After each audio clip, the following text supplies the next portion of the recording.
What was that? We're live. And we are live. We are live. We are in, boy. Intro. Yeah, yeah. It's disappeared now. I don't know what happened. Big up. It's your boy Sorry, Ashmatic. Marlon, it's fine.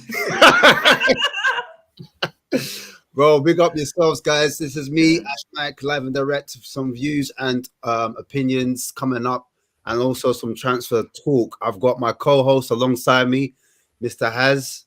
Hey, you're right, man. And it's the first time we've actually done a show together. I know, right? It's crazy. It's weird. It's weird. Yeah. Like, it's a long time coming, but we finally linked up. And then I've got two lovely guests. I want to shout out Mia. How you doing, Mia? Yeah, I'm not too bad. I was quite enjoying that the countdown music, man. You cut it short. I was enjoying that. Quite relaxing, eh? And also we have Will Stewart, man. How you doing, my brother? Good. Looking like Rocky Balboa from Rocky 5 right now. So it's all good. Cool, man. Cool. We're gonna get straight into it, man. We're gonna get straight into it. So obviously we've been linked with a lot of players lately, and we're actually top of the league. I don't know if you guys know, but we're first at the moment. I didn't know that. But yeah, I missed the memo. Basically, we're doing all right. We're doing kind of all right at the moment.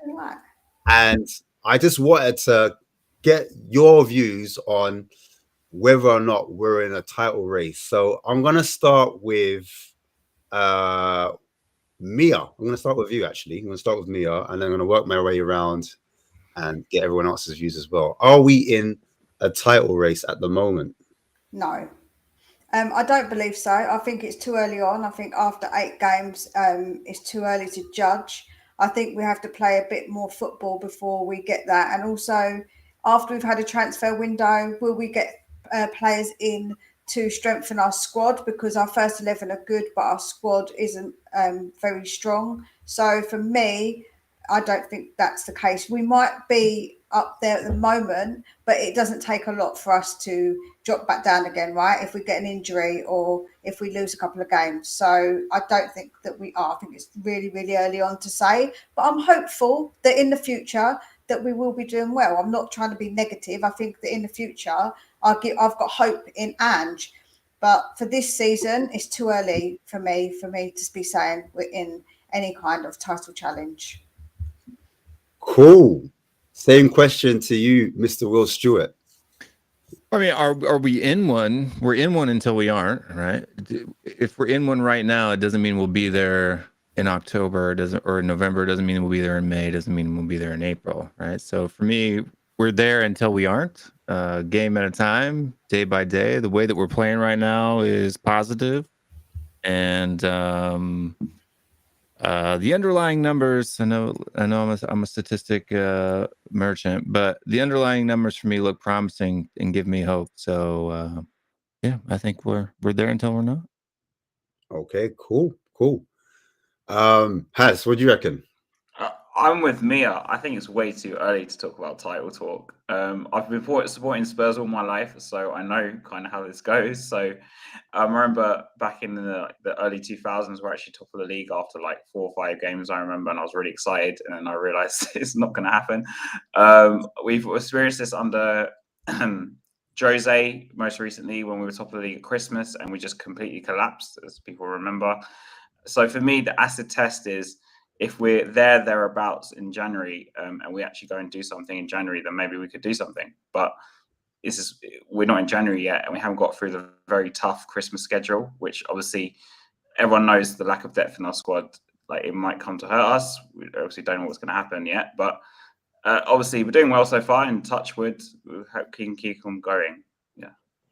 Cool. I want to big up Mr. Brains McLeod. He's in the chat right now. He's in the building. How you doing, my brother? Not bad. Just being absolutely bored half to death with that England performance. I mean, oh my God. I genuinely was considering putting on Emmerdale, which Will Stewart won't know, but that is basically the lamest, most boring TV show that's ever existed in history. And I was almost about to put Emmerdale on. Do you know what I mean? Like, everyone's great grandmother used to enjoy Emmerdale back in the day. I was almost about to put that on. That's how boring. Like, they literally just bored the Italian team into bed, and then they just beast moded them. Dreadful. Anyway, I don't want to hijack. I mean, it works probably for a lot. I think it works for a lot of men. So I mean, if it works, isn't it? Are we talking about Southgate strategy or something else here? We're talking about Southgate. You know what I mean? Southgate for sure puts my girlfriend to sleep. I'll tell you that much. There you go. Just a quick one, Brian, just to get you on this show, keep you up to speed. We're doing a title talk. Are Spurs in the title race? Yeah, I've seen a lot of this shenanigans, this malarkey going on in the videos, and I just think, of course we are. Yes! Hey, go on. Yeah, it's like I think the top 6 should always be thinking like that. I just think it's so disrespectful, like all the the overlap when they do stuff, and then what's Rory in that show called The Club, when they were talking about it, and it's like everyone just goes, no. Even Gary Lineker and Alan Shearer were like, nah, Spurs won't be there, they'll fall off. One injury and they'll fall apart. And it's like, you don't know. Like, yeah, sure, that could happen, but you don't know. It's like, we just get to January. Get to January, for the love of God, and just buy some players. And I think, jokes aside, the way this season's going and some of the performances we're putting in, like, anything can happen. Honestly, anything can happen. Like, why should our team not believe? Why should we not think? It's like, I think all the Opal fans out there and all the pundits, they just want Spurs fans to be miserable. They want us to sit here going, yeah, even till the last couple of games, if we were top or second or third and had a chance to win it, they'd still want us to be sitting there going, nah, it's too early. It's too early to say we're in a race. It's too early. Coming up to the last day, they'd be wanting us to think, nah, we got no chance. They love it when we're not confident. So I don't know, man. I just think, why can't we just enjoy this? Why can't we be fans? Why do we have to be depressed because we're so used to being Spursy? We don't have Harry Kane anymore. The curse is gone.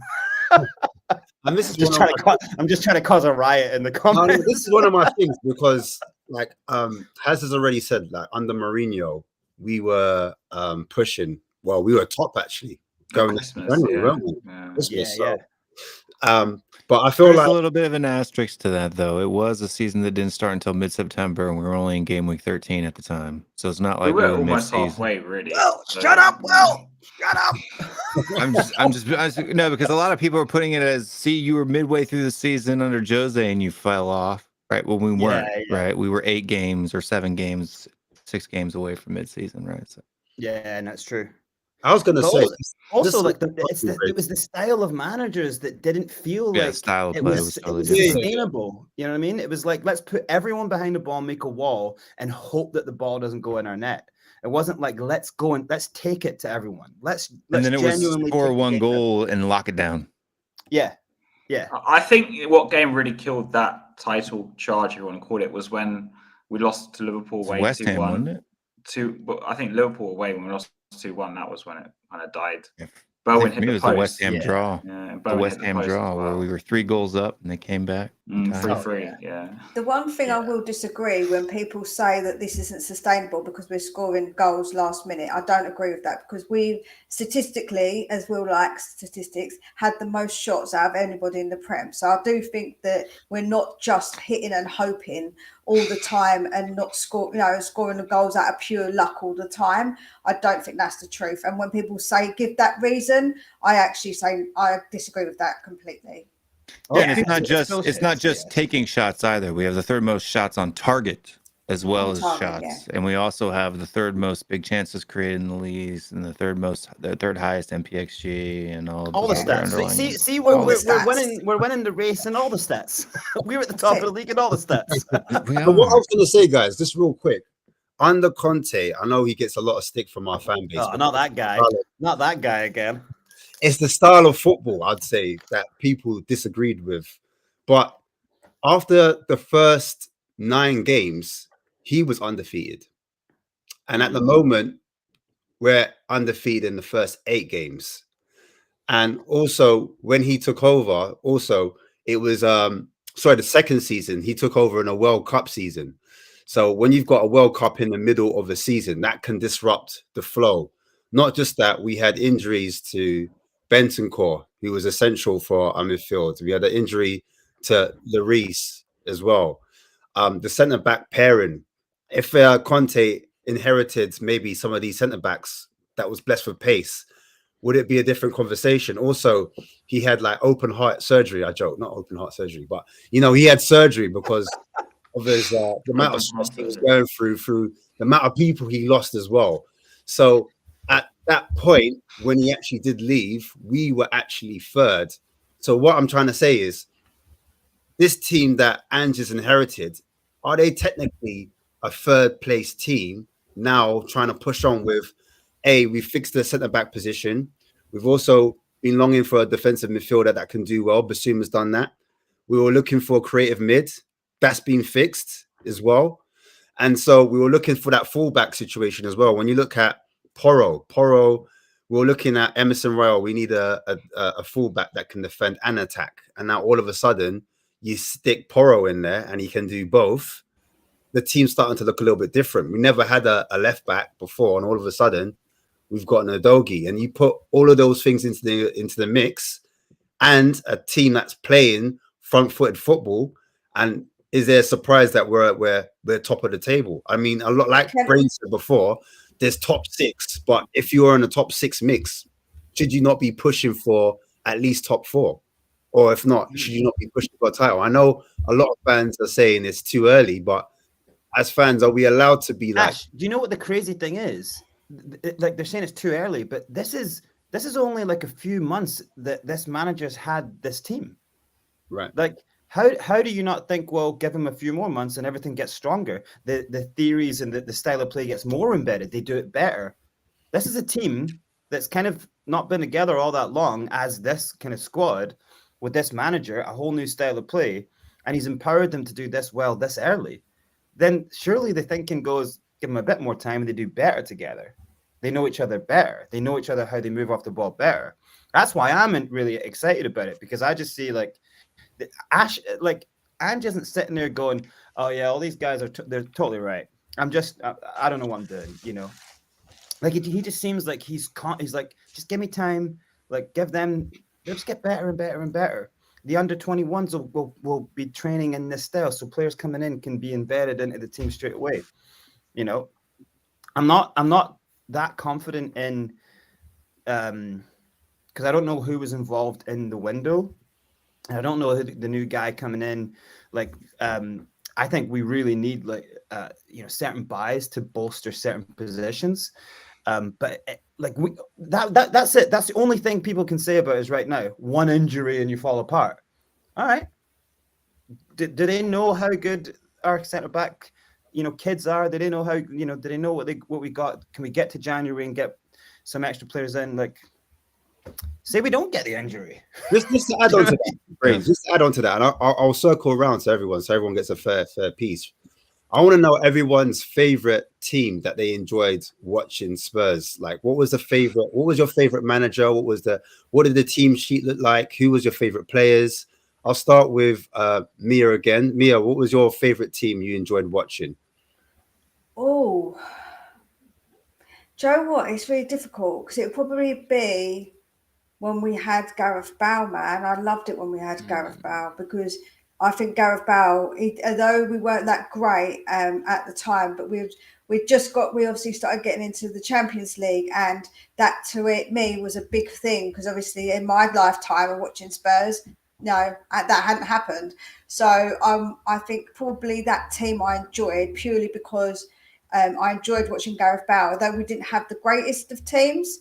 I think that Poch had a better team. I think that actually I enjoyed watching that team more. So my question to you is this current team anywhere near either the team that your favorite team was getting into that Champions League, or vice versa?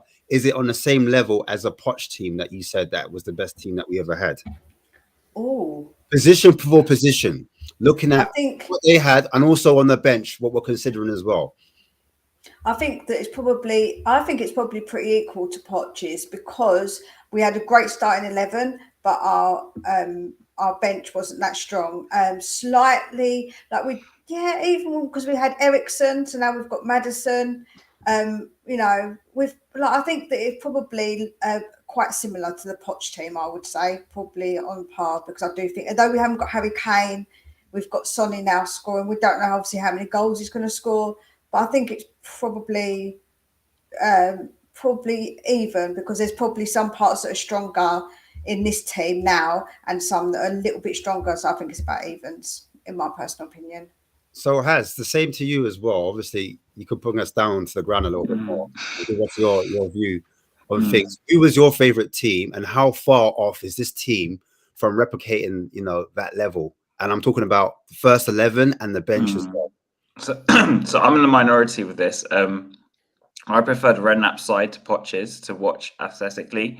Redknapp's side has obviously, like with Mia, Bale, Lennon, Van der Vaart was probably one of my favorite ever players. Modric was an elite central midfielder, in my opinion. I mean, he's still playing now. It says a lot.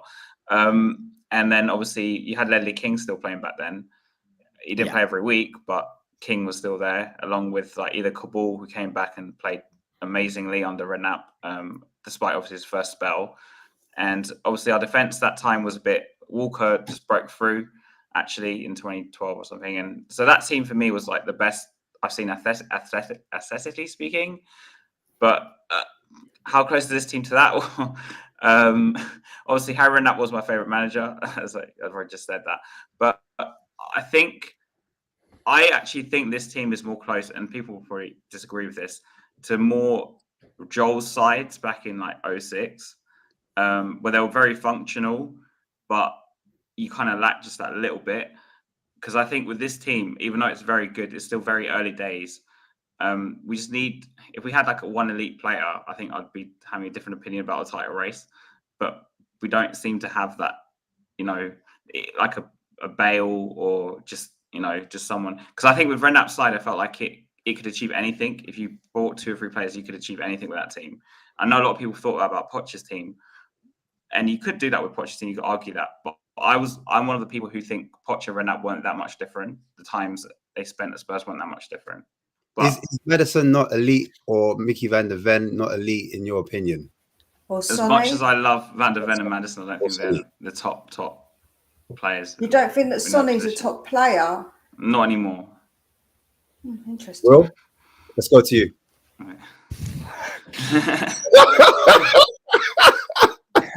You just got controversial there.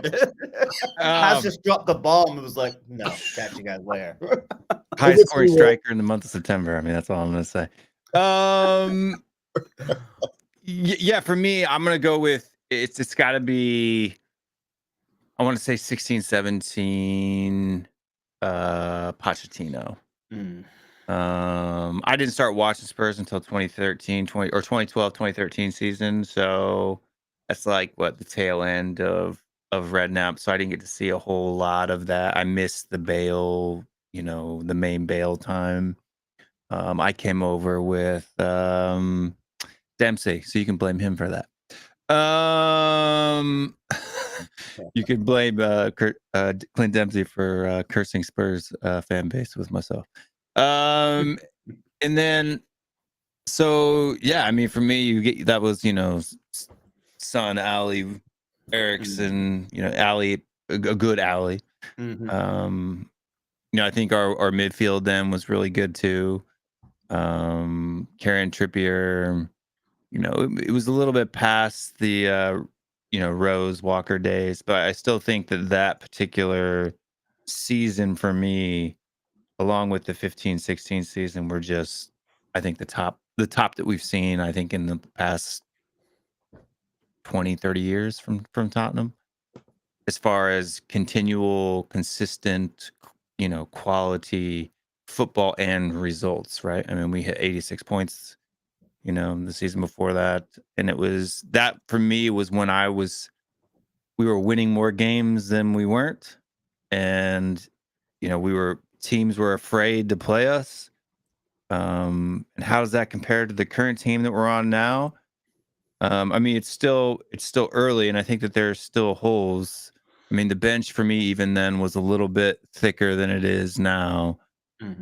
We had Llorente who could come in and back up Kane if we needed somebody to. And while he wasn't pretty or pleasing to the eye or highly rated, I mean, how many times did he pull us out of a pinch, come in and get a clutch goal when we needed to?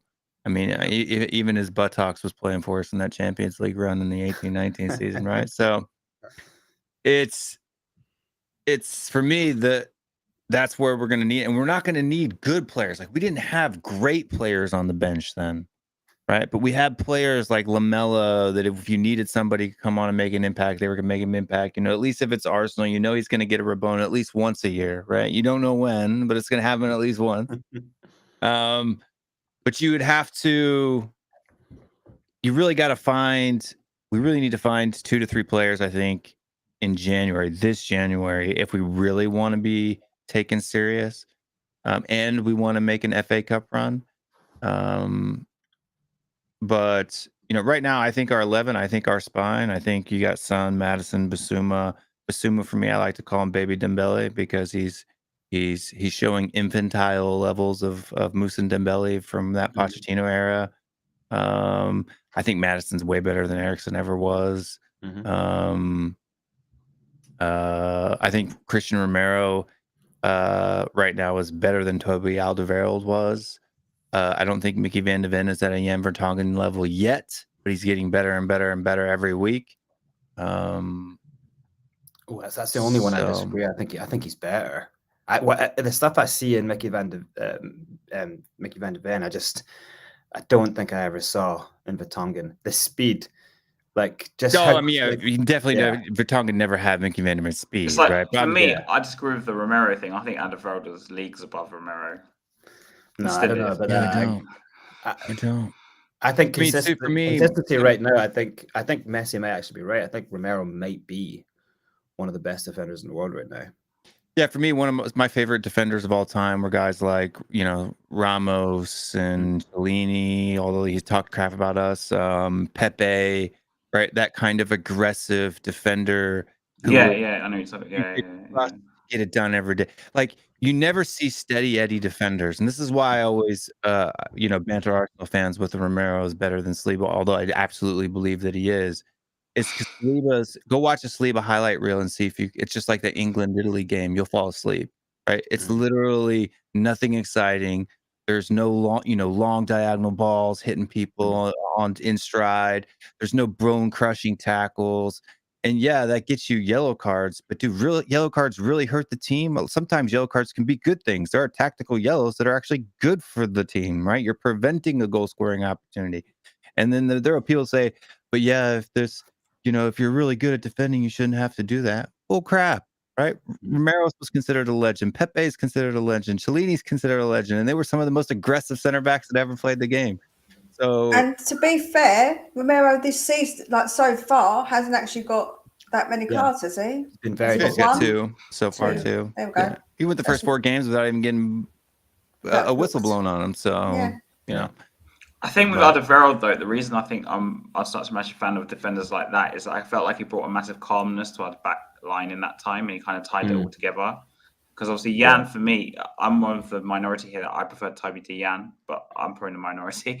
I just think their brains have switched, right? I think Yeah. Van de Ven has that Toby Alderweireld brain, right? Mm. Romero has the aggressiveness and the pushing up the pitch that the Yeah, yeah. Vertonghen That's had. true, yeah. They're just on That's alternate interesting. sides of the pitch, but I'm just talking positionally, Oh, right? right. Not psychologically or All right, play 'cause I'm in, style. like, so I just felt like he brought a calmness to defense. And whenever I watched him play for Spurs, I always felt like a lot more confident that we'd see the game out. Or obviously under Poch, it was different. Obviously, he was playing with Jan as well. But that's why I was like Vertonghen better Yeah, than yeah. Toby, was because Vertonghen was the guy going up, super Jan, scoring goals, busting people. That I always preferred Vertonghen over Alderweireld. personally. yeah, but I think that's always a debate, isn't it? Toby versus Yeah. Jan. Yeah. I think it's What- just a what was I preference. saying? What style of Yeah, defender do you like? Yeah, I was gonna Yeah. say, do you prefer a calmer defender? Do you feel more nervous and apprehensive when you see Romero? Yeah, I literally like sit there and just. I'm just like, Gonna no. do something Like- Oh, it is. Oh, just I another love question. it. I don't. But I'm don't just you- gonna break but some don't guys. you Like, think- But don't you think since he's had Van de Ven, because like what Will was saying, he's the one that's the more of the brains and the one that brings the calmness. I don't feel like that now with Romero because of Van de Ven's next to him. I don't feel that way at all because he's Yeah. not being as I mean, he has rash calmed down a bit. because he's I got have to Van de admit. Ven next But to him. I think The too, the Arsenal thing game that really threw me a bit because I was like, after his mistake, his own goal, I felt like he didn't psychologically. he didn't lose it. He kept his cool. Yeah. A bit. I think he lost it a bit personally, but I don't didn't think he know, did. I thought he yeah. was still I one of thought the he best was defenders on the solid. day. But the thing that I've seen in Romero's game that I didn't get to see last year, I saw it in a little bit in the first season that we played because we weren't conceding as much chances. But I think people put a lot of pressure on Romero, knowing that he had to play alongside Eric Dyer and Ben Davies, and he had Emerson Royale out on the right of him, and he had Oliver Skibb in front of him. Like, he didn't have the quality in midfield either that we currently have. And he doesn't have to make up for Mickey Vanderman's mistakes, so he can focus on his own game. I've seen him take the ball off of players more standing up than I have seen Mickey Van der Ven do it. Like, Van der Ven's really good because of his pace, getting in, past and behind, catching up to men, and then making clean side tackles. Whereas if Romero tends to go to ground, it's usually, somebody's jaws getting rattled. But I have seen this season Romero just track a man, and then is at the last second, as soon as they take a touch that's 3 inches too long, he juts his body in between him and the ball, does a little spin, turn, and is immediately into transition. And I haven't seen anybody do it as cleanly and or as calmly. Like, for me, on the ball, when the ball is played back to him, a guy can be 2 inches from him and his face doesn't look, he's no emotion in his face at all. Just boom, pass out to the right, pass out to the left. And he very rarely makes a mistake in passing. His passing accuracy out of that back line is about 5 to 8% higher than Mickey Van der Ven. So, I mean, he's really good on the ball when it comes to that. Looking at these centre backs, guys, that we have at the moment, and a lot of managers have said off the back of it, if you're going to win a title, you need a strong back line. Does anyone here think we'll finish outside of the top 4? And if so, what players or what positions do we need to fill to kind of push on, if that makes sense, in January? And I'll start with Brains on that one. Anyone as well. I think we'll be in a title race. I'm just gonna be positive and delusional, just because it feels good to be. It doesn't feel good to be so negative, but yeah, I'm on your side, by the way, Brains. The ones that are normally not, they're the ones that think we're not in it. I like the way I see it with positive and negative with Spurs. It's like, when things are going wrong, then I'm more than happy to just like say the most outrageously negative things, because there's something to that, right? Like, feel and display. But like, when things are going positive, it's like, let's just go with it. You know what I mean? Because I see so many people who are like, when things are going positive, they're like, oh, they try to predict where it's all going to fall apart, and it's all like doom and gloom. It's like, just enjoy it. Like, the whole point of creating a great vibe in the squad and a style of play. And so when you go to the stadium, you feel great, and then it becomes a fortress. So even when you're watching around the world, you should. It's like this group think, right? It's like this strength in mind all over the world. But if we're all sitting there going, it's a matter of time before we lose a goal, you know what I mean? That's a part of the Spurs' weakness that I've like felt through 25, 30 years now. You know what I mean? I think the one thing, though, even though I said that I don't believe we're going to be in the title race, the one thing I think that we have an advantage of this year over every other team is we're sort of like the surprise team under Ange, as in because he's a new manager. No real pressure, to be honest. There's less pressure on us than anyone else. So we kind of have to play to these strengths with a surprise factor, I think. And the fact that if Ange does something a bit different, but it's like that, like, you know, Kane goes, and that's another huge thing off us, because you know what I mean, it's like no one expects us. So like how well we're doing, and you can see they're all so hesitant to even speak about Spurs, you know, like influencers will, and like, you know, there'll be a lot of stuff, videos being made, but like actual pundits are so scared to put their words on it, just because they're so, you know, they just expect it like to fall apart, you know. But what, I'm not negative. Joe, what I am, I'm like reasonably positive, if that makes sense. So I'm keeping my expectations quite reasonable, because I understand that bumps in the road could occur. They might not occur, but they could occur. And even Anne just turned around and said there could be some bumps in the road, which is understandable. This is his first season, but I am positive because I've always trusted Ange, and when we got him, I did a video, and I was positive and confident about him coming in and making a difference and to change things. And a lot of people were doubting him, and I was like, no, I like this guy. There's something about this guy that I do really like. So there's got, Mia, you're right. There's got to be a slight shift in the kind of mentality as well. You know, like things can fall apart. Things can fall apart. Like we can just get that injury, but we also have to kind of expect that to happen. You know, and like, we played a really bad. We made 9 changes in a cup game, and it was so bad.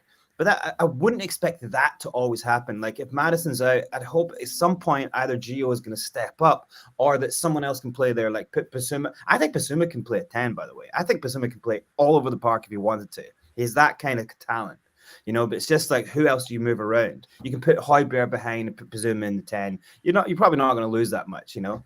But I think when it comes to like buying players, I just think you need a great player, 5 players. I think you need a great player to back up Romero, a great player to back up VDV. I think you need a great player to back up Madison, Bissouma, and Son. If you get the alternate, you know, like and not drop off too much, 5 players. And we're happy, you know. Do you know what? The only thing I would say about the defence is that when we had Toby and Jan, we very rarely changed from that, right? We very rarely deviated, because you want to build a strong partnership. So whoever comes in isn't going to be getting much game time. So that's obviously something you have to consider. It's hard to get them, It's hard to buy them if they know they're not going to play. I'm not saying that there's not players on City's bench that sit there, but they're at City. It's a completely different thing than to being at Tottenham. So I think that's something we've got to consider when we're looking at defenders that might come in to back up Van de Ven. Do you know what I'm saying? Or Romero. Sure. I think we kind of need someone who can play either side, like left and right. Yeah. If we're going to bring someone in. Yeah, like a right-footed player who plays on the left normally. Yeah, something like that. Well, what I said is if we back up Van de Ven, if we ever needed a left someone, if a Doji, something happens, we've always got Van de Ven, so because he can play both, then you'll be probably better off to try and find someone for him, or someone who's both, obviously can do both. But for me, I think that's obviously something you've got to consider. I mean, like, guys, we look back, most people here have said, mentioned Pochettino at some point, and we all said that, you know, coming off the bench, you know, we had Lamela. But apart from that, I'm kind of struggling to think who we had defensively on the bench as well. And a lot Sanchez, Dyer. Dyer was playing a lot of the games. He started a lot of the games. He was in the back. I mean, that 15, 16, 16, 17 season, we didn't have anyone. Exactly. Really, defensively. And a lot of the time, Ben Davies. Davies. It was none of this. Davies was still there. Davies has been there since the Krug Magna. I mean, it was like take the Liverpool game. Since Spurs was built. Take the Liverpool game that we won 4-1, right, in the 16-17 season. The guys on the pitch were Alvaro Vertonghen, Sanchez, and then we played a back three that time. We played a 3-4-2 against Liverpool that day. Trippier played, and you on the had right, didn't he? I think. Danny Rose and Ben Davies on the bench, and that's it. Like it's Eric Dyer. I mean, And, I think. Do you guys he was think in playing midfield. Do you guys think in January that, be it the point Mia made is right, you know, it's Spurs and you might not be getting a game, but if it is a case of you going for someone who is a kind of marquee player and you go in and you offer something like 60 mil and they see Spurs at the top of the, you know, if Spurs are high up there and you do put the money in the right place, could you attract them? So I'll tell you what I would do, Brian. I would pitch it like this, because say we were instead in the top 4 or thereabouts, I would tell them that you'll be guaranteed game time 100% next season, 100% because we'll be in Europe. Yeah, you have to pitch like that and say, look, you're not going to come here just sit on the bench. You might start on the bench, but you can easily work yourself into the team. Like our wing options for me, which is probably why we're looking at Jota, which I'm sure Ash might touch on him later in Saudi Arabia. Is for me, they're up for grabs. Either side is up for grabs. So if you brought in a forward player that can play either side, you can just tell them that you can play.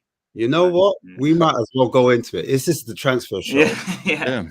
I was gonna say, because what you need to do is you need to find a player like Kim Min Jae before he went to Napoli. Yeah, that's the kind of player that you need to find. Someone who's got the talent, right? Who's got that potential, but hasn't proved it on a big stage yet. Because I mean, think if we would have picked him up in that Jose season for £5 million, where would we be right now with that? I mean, you can identify the player that far in advance. Players that are playing in different leagues that maybe aren't getting all of the credit, and that's for me. That's the kind of players that if you want backups, good quality backups, that we really need to be able to nail down. Would you want to guys looking at Hincapié again? Hincapié? Because he can play left back as well. Before we get there, because we're on a winger talk. And we will come to Hincapié. We will talk about Lange as well, who he's going to get, and how realistic it is, how much money we're really going to spend, because January is a hard window. Let's face it, it's not a summer window, and we know in the past, realistically, this is Spurs. We only spend one or two assets. So. And we have Daniel Levy as our chairman. Don't forget that. So, with that being said, I'm going to talk about this guy called Karim. I can't really pronounce his name now. Atoglu, isn't it? Is that how you say it? Yeah, I'm sure, because I googled it when I did my video how to say it. Oh, okay. Yes. So we've got this guy. His contract runs out in 2026. So he's still got another 3 years, I'd say, 2 to 3 years on his contract. He plays on the left-hand side predominantly, can play as a second striker on the right wing, but it's the left wing position that we're looking at.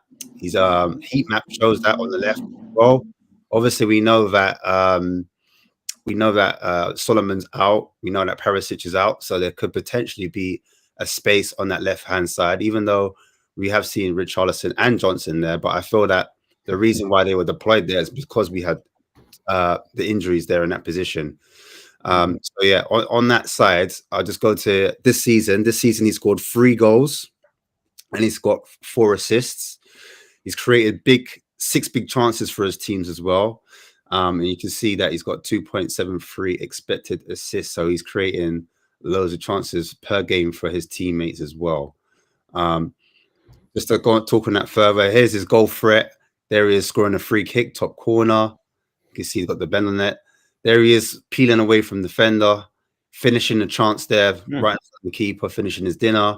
Again, running onto something there again. So in front of goal, you can see that he's confident. He's very confident. He's fast, huh? He's very quick. He's really fast. I mean, look how fast he is in these clips. Some of these agiles, I have sped up the clips, by the way. I thought you were going to get it. Like, Jesus, fast, huh? I gave that away. But yeah, I mean, we can see in front of goal, he's very confident. Doesn't need many touches to finish his chances. Left foot, right foot, doesn't matter. Outside the box as well. Is this what it's like watching Turkish football? The fans must be mental. Well, they beat United though, Galatasaray, to be fair. You can see him here, bottom corner, top corner, puts it through the legs. Link up play there, almost getting a goal. Here's his dribbling as well. So looking at his first touch, able to get it out of his feet, keeps it close to his body as well. If you notice when he dribbles, back to goal there, able to link player. Also in between to get into 2, 3 or 4 players. He's able to wriggle his way through them. And a lot of those attacks you're seeing in the middle of the pitch. Look at here. He's able to start the counter Looks attack. like a 10 to me. Yeah. The way he's playing. Yeah, he can play the 10 role, but here he is on the wing. A bit like the strength of Kulusevski, because he's able to hold that ball up, and because you're seeing a lot of the balls in the middle of the pitch. You can see him on a half turn there, beating his player. And again, one way he goes the other. He plays like a lot like Kavica. Like just the way he kind of like body over the ball type role as well. So even his first touch is away from his body, and he's able to pirouette and able to do something and able to sometimes get away from 2 or 3 players. You want a player that's, when the space is tight, able to get away and able to get press resistance. How much is he going for? Let's talk Dosh. How much? You're ready for it, yeah? He's sold. About 15 million euro. Yeah, 15 million euros on the transfer market. I thought I brought it up. I'll bring it back. Hold on and see if I can bring it back here. 17 million. There you go. 24 as well, which is quite good. 24, that's pretty good. Well. It's quite short. Kind of like reminds me of a Shaqiri kind of deal. 5'8". Yeah, that's exactly who I was Shaqiri, thinking. like when he was at Liverpool. Yeah. Go back to that clip anyway. So yeah, here he is again, finishing and setting up chances. Look at the balls over the top. And those are the type of the balls typically you like to see with Ange. Those type of balls where it's a kind of a diagonal over the top when we're in midfield, kind of looping over. This guy should head it across the box, hopefully, and it's a goal, easy goal there. Does he do that? No, he doesn't. It's terrible. So we'd hope at Spurs it would be a different type of opportunity there. There he is over the top, through ball. Lovely. You say on FIFA, triangle button is what I used to say. Yeah. Again, coming inside, pause, and then he nicks it through the other side. So another through ball there.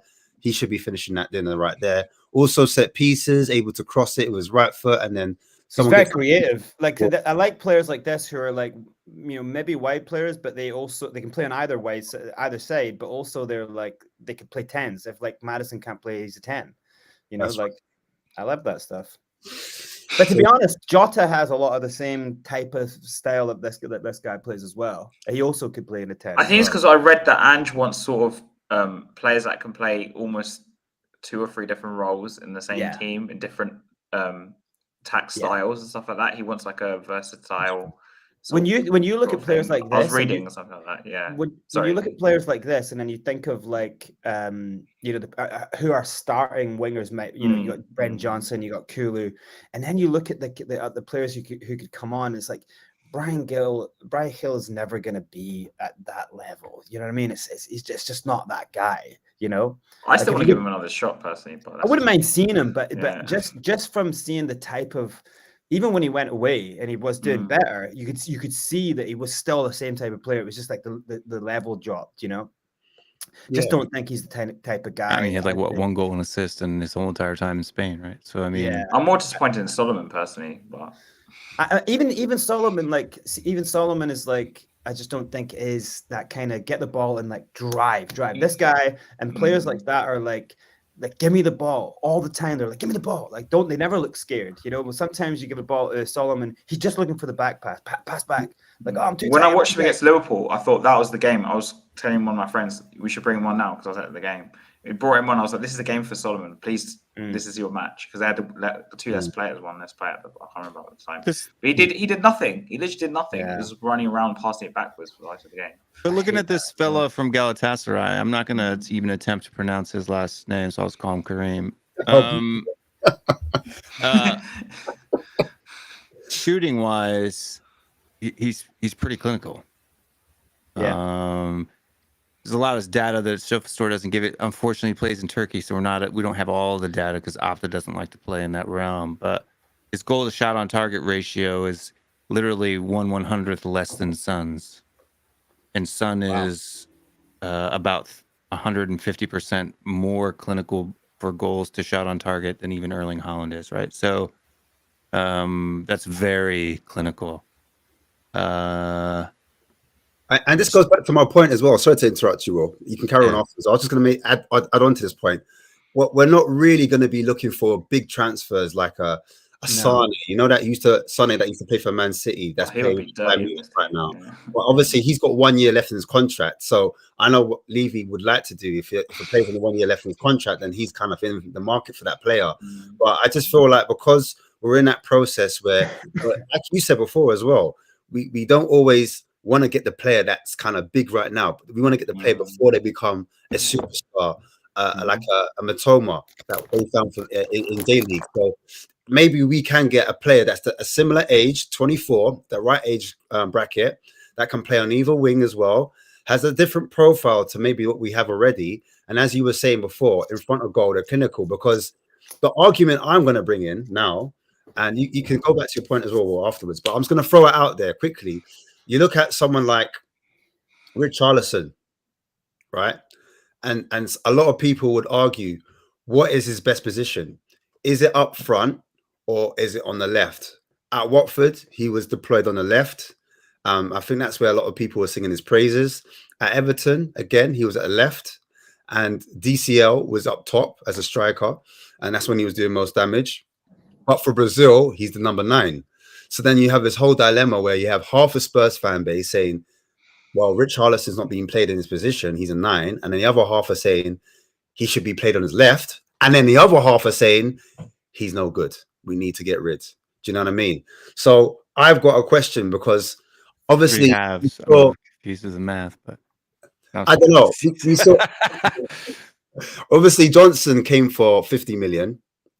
Richarlison was for a similar fee, right? Richarlison missed 2 sitters, some would say, on the left-hand side against Luton. Then you could look at Johnson against Arsenal. He missed 2 sitters. Oh, that was a massive miss, wasn't it? When you missed that, yeah. You know what I mean? Is there? I don't think they were. I think they were. I know. Maybe I think was the game saved. Johnson's was harder. Yeah, Johnson's. I think the XG on Johnson's were lower. 1 were saved. It wasn't blasting it over the bar, right? Like at least Johnson put it between the sticks. Right. Yeah. So is that unanimous? Is anyone not saying that? For me, I think Richarlison's perfect position is on the bench. Right. That's what I think. Personally, for me, I've got a different opinion, right? So I think Richarlison can do a job. Yeah, he's inverted marks on the left. He can do, because he showed in the last game he can do some sort of job, because we have so many limited options on that side right now. But if I was playing Richarlison, I'm playing him in the middle, and you need to give him balls that he can like thrive off of. There's no point in playing this intricate stuff, right? If you've got someone like Richarlison up front, you need to give him balls that he can head onto.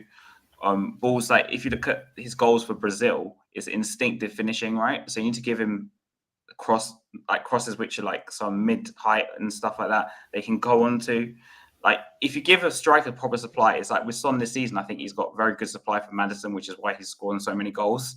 Like, they're literally on a plate for him most of the time. But if you're playing Richarlison up front, you need to adapt the style. I'm not saying you change it completely. We don't adapt the style. That's the problem. That's what I'm trying to say. You don't change it completely. But when you get to the box, rather than playing like low through balls, you need to start playing looping. The reason that's a problem is because the only one who could really do that was Perisic. And now he's injured. I know. So the problem we've got is there's nobody who's going to probably give those balls to Richarlison. So also you've built this whole style of play to be quite fast, slick. Defenders never know where it's going to come from, and then you're going, "Oh, Richarlison's on. They're just going to kick it into the. They're just going to go." And then it completely falls down. That's the thing. Yeah, balls in the air don't have aren't to reliable. completely throw it all away, though, Brian. You could still do the passing. Wherever. I think it's pretty clear Richarlison can't score with his feet. When you get to like the final third, just don't play balls which are like low through balls, like someone's been getting all season. But that's how. Isn't that like how Postecoglou plays? Yeah.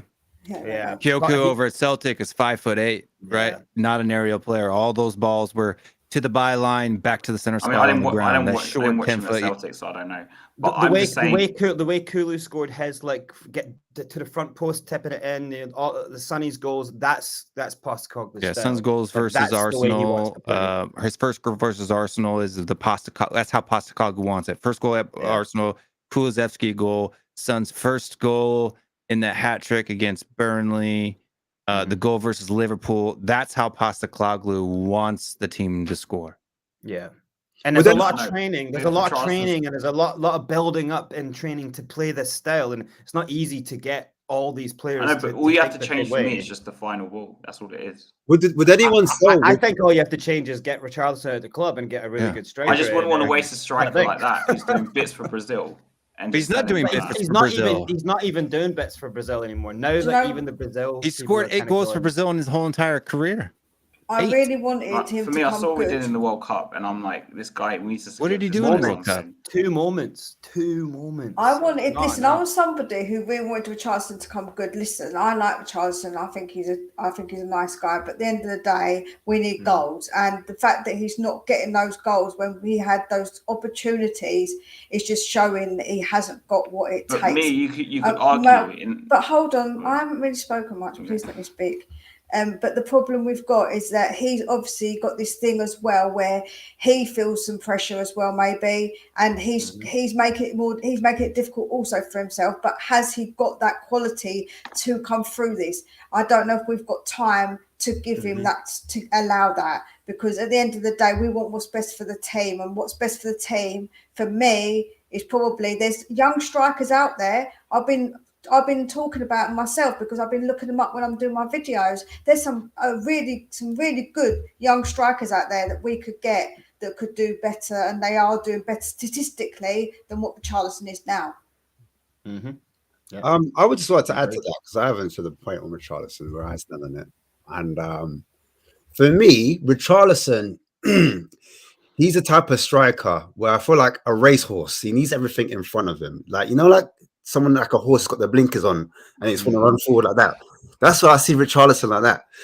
And he kind of needs, like, Richarlison's not a back to goal kind of guy. He's he kind of like needs to fight his way into the box or fight his way into the game at times. He kind of like, if he gets a goal, then you're going to see the best of Richarlison.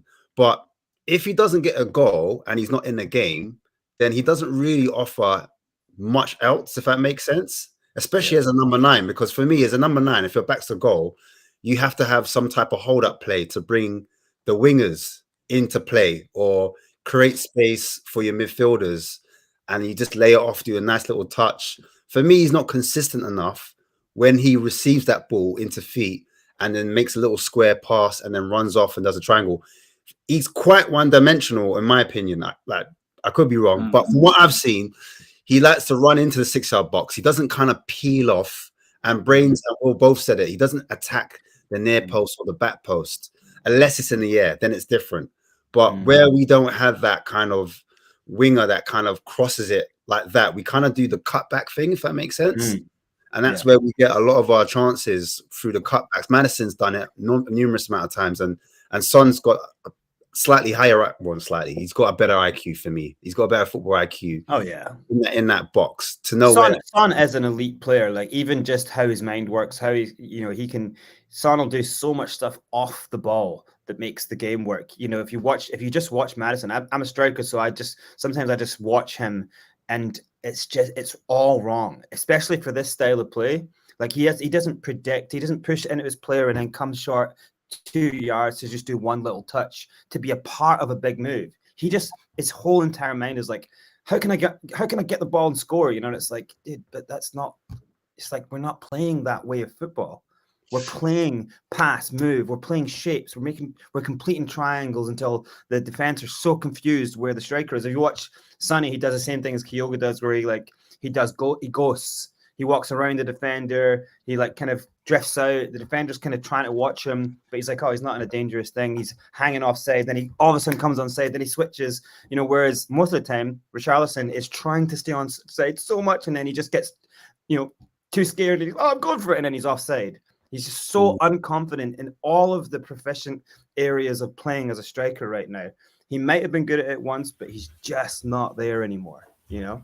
Just to come into that, because we're talking about centre forwards. We have been linked, and I know Mia's done a few videos on some of these players that I've spoken about already. So big up in between the lines. Check that out as well. Link will be in the bio. Now this guy can score goals. Some of the goals that he has scored, mate, they have been top notch. Some of the goals that he scored. We're gonna look at him. We're gonna get into it. Here's his heat map, and you can see already he looks like a box striker. And from my Ange system, you kind of want that You see where the next foot area is, quite in the middle of the park towards the left. You kind of want your players to do that kind of link up play, and you can see it right there. So yeah, here's his FB ref stats this season. This season, non-penalty goals, non-penalty XG, total shots, all through the roof, all in the green. And this metrics against the top 5 leagues in Europe as well. Touches in the penalty area, very good. Pass completion, good as well. Passes attempted in that final third, he's looking top notch, if I don't say so myself. This season, he's played 8 games and he scored 13 goals. Let that marinate for a second. Wow. Compared to like Sonny's 6 goals, albeit in a different league, I get it, but 13 goals not to be sniffed at. Playing for Stuttgart. He's got 1 assist to his name and creates 2.1 key passes per game, 4 big chances created for his teammates as well. So yeah, again, so he's top scoring over Harry. Yeah, he's top scorer. He's just way over Harry. Yeah. He's sorry, Harry. And Harry has like 5 goals or something. Not trying to disrespect you. 6 goals, 8 goals. 8 goals. I think 8 goals, 4 assists. I think is what Harry Kane's on. Yeah, I mean, yes, it is what it is. What it is. 14 million is transfer market. That's what they're quoting him at the moment. Has played on the left wing at times as well. Contract ends again in 2026, so it's a similar theme going on. Here's some of his goal threats. As you can see in the box, he's dangerous outside the box. Takes a touch. First thought is, can I get a shot off? He does. He gets it on target. Again, cuts inside, then bangs near post. Again, cuts inside, near post. His weight of touch as well, his balance. That's something as well. As a striker, you need balance. And I think that would be a critique for me against Richarlison again. Sorry to double down on Richarlison. But sometimes when he's hitting the ball, his standing foot, he's a little bit off balance. And that's why he always get his shot off. And he doesn't always get the amount of power that he needs in his shots. Yeah. Here's a nice little flick on header that he gets in the box. Here he is arriving in the box. And for me, it looks like an easy goal, but you have to gamble. Yeah, if you don't the game. And those balls fly into the box. There's so many times I've watched Spurs this season, and the balls have been going across the 60-yard box. Me nuts. We're not gambling. So these chances look easy, but again, look, you need to be in the right position. You need football intelligence. Here he is finishing a chance, anticipating, getting on the end of things. Again, top corner. Look at that touch. Look at that finish there over the keeper. Nicks it in. That goal was unbelievable. The one he kicked up and then headed in. See that again? The one that he... See it again? Don't worry, darling. I'll bring it back. Don't worry. Yeah. Let me bring it back for me. Hold on 2 seconds. That one was sick. When I watched that one, I was like, what a goal. Comes in. Again, header. Have I gone? No, I didn't go back enough. All right, let's carry on. So, yeah, again, top corner. There it is. There it is. There it is. Cheeky. In the box, anticipating where to be, headers. And again, not just in the air, but on the floor as well. So he's in between the 2 centre backs, knows where to run, finishes it, instinctive. Top corner, first touch, out of his feet, bang, top corner again. In the right space there, gets a nice little flick there. And again, 6-yard box. Right foot outside of his body, gets across the body, opens up his hips, finishes onto his weaker foot there, cuts inside and against top of position, RB Leipzig scoring goals. Bayern Munich, he's scoring goals. There is for his national team scoring goals. Again, nice dink as well, composure. That's what you like to see. I used to see that from Jermaine Defoe in the box, dead cool, able to dink it. Big up Jermaine Defoe. He was a top player. Top player. Yeah. Hold up as well. That's what you needed in a player. Hold up, link up play. He's able to find his teammate. Look, has a shot there. And again, finds teammate, creating chances. Again, right there. This is what we're talking about. When you want 2 defenders are pinned. He's pinned 2 players and he's able to get that pass off in between the tightest of spaces. Here again, winning the ball back out the pitch. I mean, Lincoln plays, always knows where his teammates are. It's surprising he hasn't got so many more assists because the passing he has and the link-up play, where he is winning the ball, creating those counter-attacking moments as well, because that's essential for counter-attacks. When you're holding the ball up in that area, you're able to put your team in the front foot. First-time passes, dinked. Look at that little piece of skill there to put away from 2 players. Able to find a good way to pass as well. Cut back. First time dink over the ball into that dangerous area. Should be doing well. Finishes that chances off there. In the corner flag. Fighting off players. Little 1-2s there. Give them go. holds on to the player, knows where his players are, doesn't even need to look. Beats a player on the wing there, and I said he's played on the left before, so you can see he's got that in as well. First touch, setting teams up, teammates up. Look at this little link up, little triangles here. Look at this. This is the type of football I enjoy playing. I enjoy watching. So again, hold up play. Look at that flick over. That was crazy. Good first touch and sets that counter attack away once again. So for me, it's just the type. He would be perfect, but it's the type of player. I don't mean to rain on your guys' parade because you guys seem like you're enjoying this particular fellow. No, that's what it's about. It's about enjoyment right about now. I'm not saying to get him or not. I'm just about I'm vibes. If you know about Ashmatic, it's about vibes. Well, I'm just saying you gotta realize this guy's 27. Hold on, this guy's 20. Bring me down, because I have negatives as well.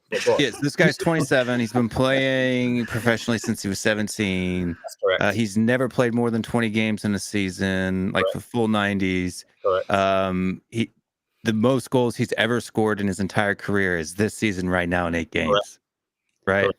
So he's having the purple patch of his life. Correct. Right. So get him in. That's what you're saying. I'm saying you need to take it as like he has momentum. He's literally so far, like in his career up to this time, Charleston's been a way better striker at Watford and Everton than this guy's ever played football in his career. Right. Let's get that right. And he's older than Richarlison. Mm-hmm. So if you're gonna spend and bring him in, it's a risk. It is a big risk. Well, has his best right now. Right now, right now, if you're talking about a backup, right? So, that's fine. But if you're talking like someone who's going to be playing in front of Son Heung-min, not having it. Oh no, I don't think anyone's going to come in and play in front of Son. I'm going to be honest. But if say we sold, there are strikers that could.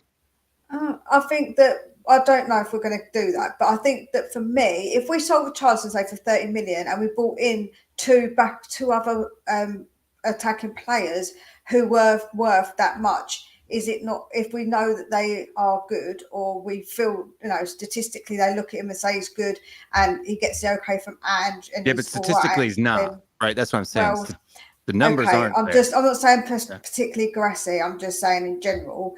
Then I wonder if if it's worth doing that to take the risk and not have a Richarlison and maybe try and get somebody else.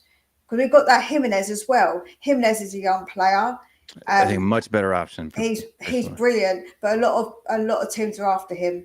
But get the footage up, Ash. Get the Jimenez footage up. Yeah, why do you say that? Because it's like I read your mind, Ash. No. Galassi's aging. I'm calm with it. It's just one or two players I'm looking at tonight.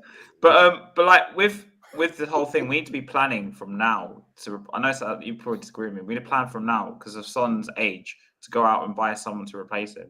And he's got maybe 3-4 years left, and that's if this striker transition works. Yeah, it's just it brings up a great point because at the moment we've literally just signed our new sporting director, and yes, big up Adrian with Elise. I agree. That option needs to be explored a lot more, and Donnelly as well. If Ange is going to, carry on his philosophy in bringing in youth and playing them. But anyway, I digress. In everyone's humble opinion, and I'm going to go around the room, can this new sporting director, can he outdo Paratici? Can he do one better than Paratici? Just by staying out of jail. I knew you'd say that. That's all he's got to do. Just play it straight, buddy. Just play it straight. Well, technically, we've still got him. Paratici's still around. He's a consultant or something, isn't he? He's still a consultant. Yeah. So, but we don't know what that means, right? No, of course. We don't know the definition of what he does. Surely, if he starts on the 1st of November, he's going to have the final say on who comes in. He's not going to be undermined. Otherwise, what's the point on bringing this guy in? I know technically we could have carried on just having Paratici as a consultant, and they could have had a conversation with Big Ange and ex-con. I think with Paratici, it's a different thing because with Lange, he's more of the statistics guys, and he deals with a lot more statistics. So maybe it's a case of Paratici recommending players, and then he looks at them statistically, and then they make that, and then he gets the final say, or goes to Ange, and then Ange decides. Yeah, possibly. I want will Ange always be deciding personally for me, like, and Ange right there on the fan forum, sitting right next to Daniel Levy, saying, nobody's coming into this club that I don't approve of. Period. That's, he said that with Daniel Levy sitting right next. I hope for me it's Ange, because when you look at Ange's history, what he did, his first team in Australia, 8 players out the door in his first season, 8 players in, immediately challenging for the league, right, the next season. Same thing in Japan. Same thing at Celtic. I want it. So Ange's track record, if Ange is the one who has been responsible for bringing in the players that fit his system to accomplish what he accomplished in Australia and Japan and Scotland, I want Ange in charge. Like, these other guys can help him out, like boost him up, give him things, maybe cut his workload down a little bit.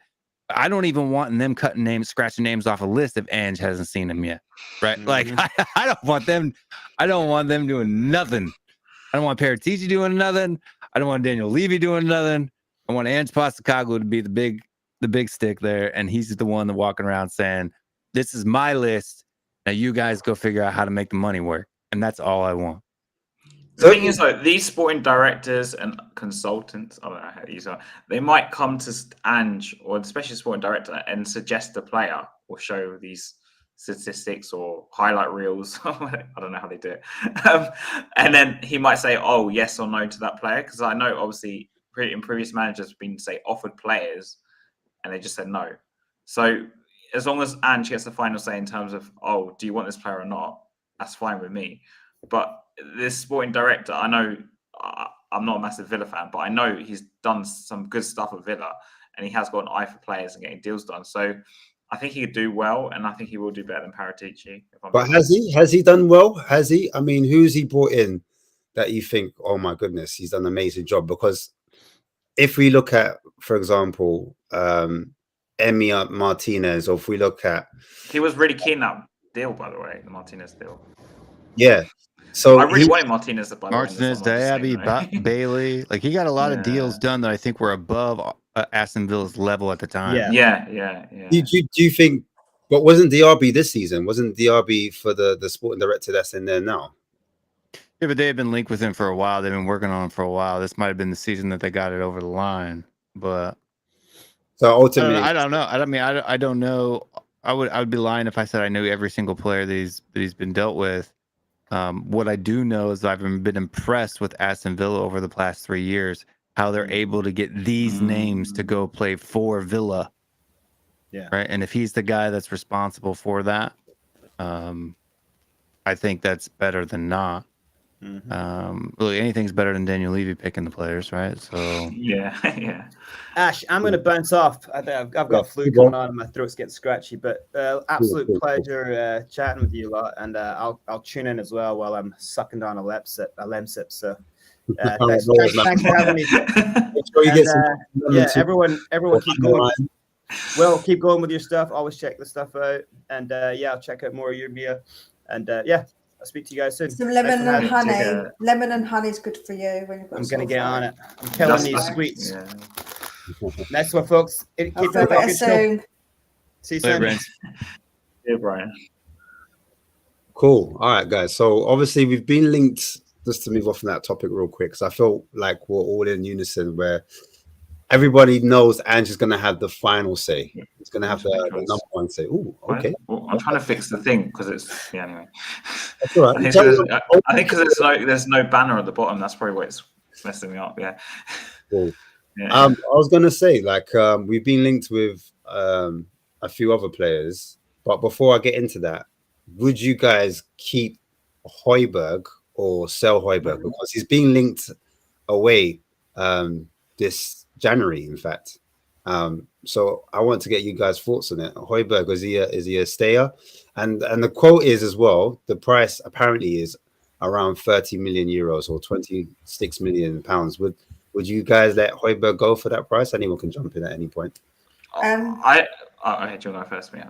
Okay. Yeah, I would probably say yes. I know that probably some people won't agree with me, but that's absolutely fine. I think for that money, if we invest it and we can get somebody who is better, because when he comes off the bench, what he does is fine, but we want somebody who can do all the things that And wants to do and can be a potential if we needed him to start and know that he's got all the attributes like what we've got on the pitch already, if that makes sense. Where I don't think Højbjerg in this system is what Ange necessarily would want. Like, he wouldn't want to start him. That's why he doesn't start him. So I think that having an option where someone who can do better, who is better at what Ange wants them to be able to do, which is to be quick of like a thought when they're looking, going forward, progressive. I think that Højbjerg sometimes does lack that. I know that people do really like Højbjerg. He's got a bit of a cult following. I'm sure that I'll get a hammering from Ellie any moment now about it. But yeah, I think that we can get somebody who is better for Ange's system. So yeah, I would sell him. You would sell him. Okay, Will, what would you say? Højbjerg, in or out? Look, I think Højbjerg is probably the most underrated player in the Premier League right now. But saying that, would I let him go if he wants to go, if the system doesn't fit and he doesn't like sitting on the bench? Because, I mean, the players, and like, again, people don't like numbers, but for the past 2-3 seasons, he's been a better midfielder than Declan Rice has by the numbers. And if he wants to go play for a team that needs a player like himself, I think that he deserves it. I mean, he captains his national team, plays very well for his national team. So if there's another club where he can get minutes every single week, I think that's down to him. So yeah, I'd sell him if he wants to go, if we can find a replacement. I don't know who we could get for 30 million. That's a pretty low number for replacing either to find a replacement for James Maddison or Basuma. Because I mean, it's one of the two roles. I think he's better than Oliver Skip for me in any particular position that we would, if you had to pick one or two people to fill in tomorrow for Basuma, who you choosing? You choosing Oliver Skip to come in and fill in for Basuma, or are you choosing Højbjerg to come in and fill? If he doesn't want to sit on the bench, that's fine. I think he would be a great bench player. Yeah, we should have gone in and gotten Tyler Adams in the summer. We wouldn't be having the problem we're at now. I mean, he's still technically injured, but if you're looking at a player for that money that can come in and fill in for Basuma and when he gets yellow cards, because he's going to get more. People talk about Romero being rash, but when you look at Basuma's yellow card record, he's up there with the biggest in history. So when it comes to yellow cards, so yeah, I'd let him go. I mean, but who are we going to find that's even going to come close to that for 30 million? I don't know. It's a tough one. We have actually been linked with a young guy from Antwerp. Well, Antwerp, he's only young, but we have been linked with him. But there are options. He's like 18, right? Yeah. He's 18. Yeah. We've got people in the academy that I think could do a shift like that at 18, right? But they haven't played first team football. That's where I think the discrepancy. But they would have in Israel, right? Or Royal Antwerp, wherever that's not Israel, is it? Belgium. No, Belgium. Holland? Yeah, Holland? they would Belgium. They would though in Belgium, right? If our academy players were playing in Belgium, they'd be playing first team football. Good points. Has, what do you think? I'm in the camp. I think we should sell him because in the long run he won't stay. I think he's either gone in January or the summer, regardless. And I just think we can get someone better for the system. And obviously, Højbjerg does have his positives, though. Just to quickly end this, I think Andrew's spoken about his experience being a key thing so far. That he comes on in games and he does direct some of the things and bring some bit of, I don't know, calmness or just experience in games that we have needed to see them out. So he does have some positives, but I think if you want to progress as a club, and if we're really going to talk about titles, right, we need to go out and get someone better, really. Yeah. I don't think the system matches. I think he's more of in a counter-attacking type of a team, right? his home nation plays in that style. Ericsson He is a counterattacking 8, right? A physical, strong, but he's got the good pass. I mean, people really quickly forget how many goals and assists Højbjerg's had over the years, averaging more than Lucas Moura ever did, right? So more than Lamela did in the last 5 years that he was at the club. So, I mean, he's not as bad as people make. I just think it has to do. I know this is going to sound weird, but I think people that love the eye test are going to look at his appearance, look at his face, look at the way that he moves, and think that he's rigid and not silky enough. Interesting. Very interesting. I think he can do a job. I just don't think he's like the level. If you're going to really progress as a team, we need someone better, I think. Do you remember that video that we did, Ash, about him when we were talking about midfielders, right? And we did say that, see, with Højbjerg, he hasn't got that hip movement, has he? He hasn't got that. That's exactly what Will's talking about. I do, and that's where I think obviously I use both. I would say eye test and statistics are both important. And I think for the system that we're playing, yes, he did well in a more counter attacking team. And now we're not playing counter attacking. So therefore, he doesn't really fit the system. And that's why I would back my point of I would want to sell him. It's interesting because we're linked with this guy, Calvin Phillips. And I'm not sure if that is an upgrade, in my personal opinion. Anyway, I'm going to talk a little bit about... Why did you use that picture? We've got a proper screw face as well, man. Like, that's a proper... He looks... No, as a guy, I don't really watch face. You don't intentionally. You don't intentionally, but people do subconsciously. Have you ever noticed that a lot of the players that people like tend to be more on the attractive side? They smile a lot as well. Well, you know what? Strokes for folks. You know what I'm saying? Pause. But yeah, I don't know, innit? Like, it's not an upgrade. Calvin Phillips on Højbjerg is not an upgrade. Yeah, like this is who we're linked with. This is the reason why I'm discussing it, because I'm like, does it make sense to bring him in? This is heat map for Leeds when he was there. I have to go back to there because at Man City, he just been ghost. Casper, I ain't seen him. I mean, maybe in the 2021 season.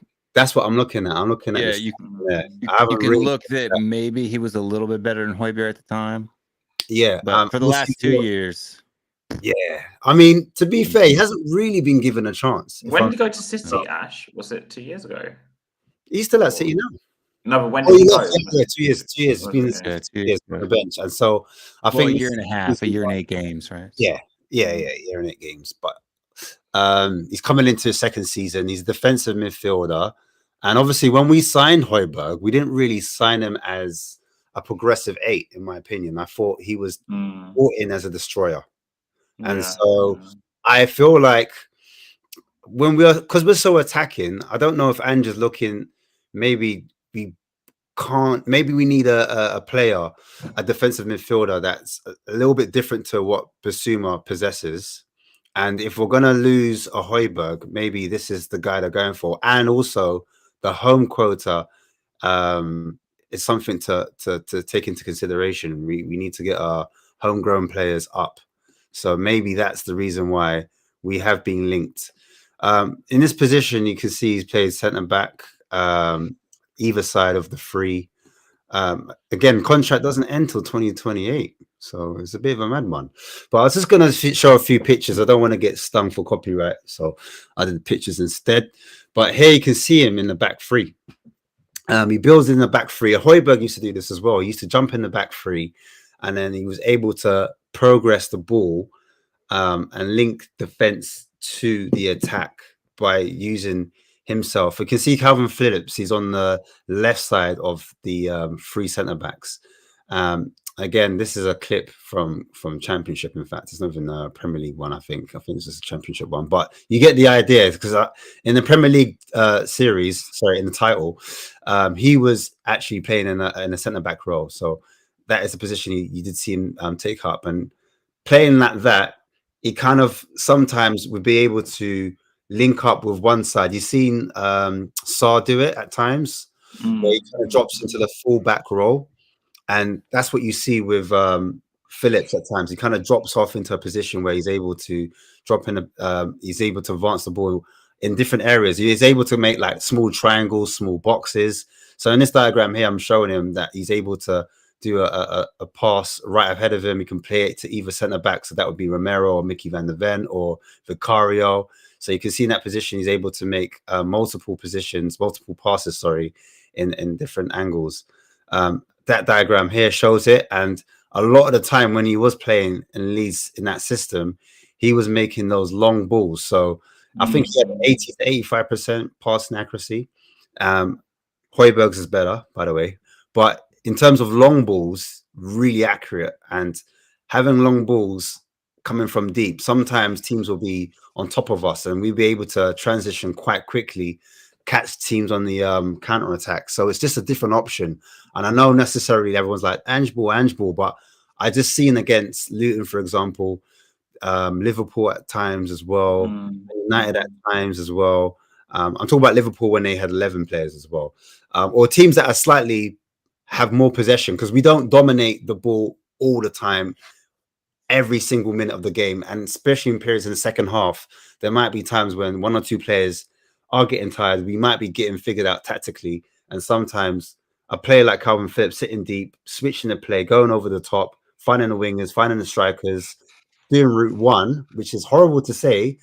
I think that's the best when he's not really a player that kind of travels the ball. That he can, but it's not really his forte. I think his passing is his strength. But yeah, coming into defending, here I've got two images. One at the top, he actually presses the player and forces that player to go along, and that creates a high turnover for us. So he's really good at pressing the ball. He's got a lot of legs and a lot of energy. And for Bielsa, you needed a lot of legs, and that's why I make the comparison with Ange. Ange's pressing with those players. You need players that are going to be like workhorses at times. I'm going to want to win that ball. So even though he doesn't win the ball back there in that position, he forces them to kind of not play out from the back, pass, make a pass that they don't want to do, and then we end up winning possession back. And again, in that bottom diagram here, he forces the player to pass inside, and then that could be a trigger trap for one of our other midfielders to win the ball in that particular position. Again, there's another diagram here. This is against Arsenal. Again, he's pressing, trying to create little traps, trying to force. I think it's Arsenal. Is it Arsenal? It might not be Arsenal. It is Arsenal.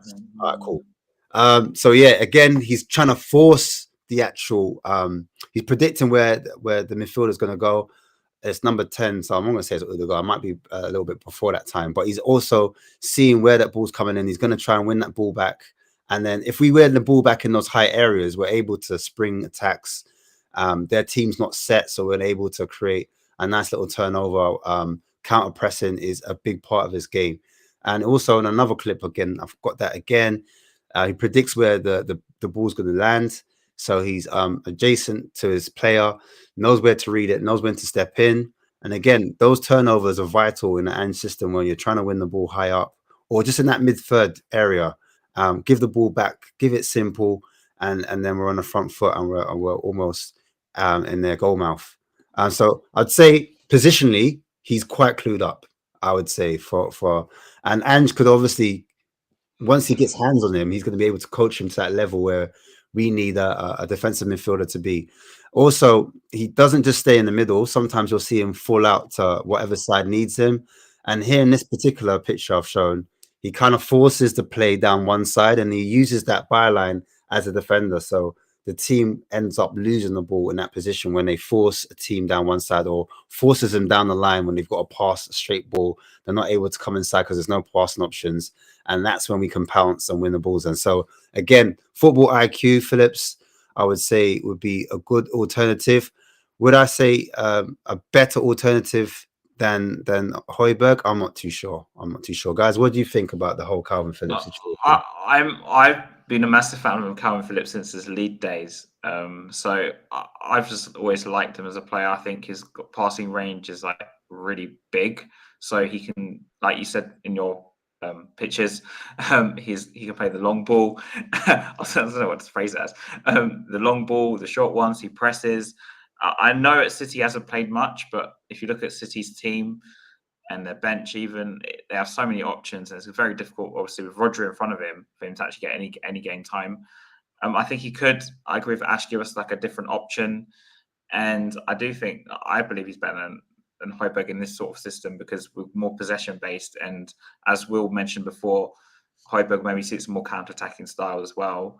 And yeah, I was really impressed with Calvin Phillips also in the Euros alongside Rice.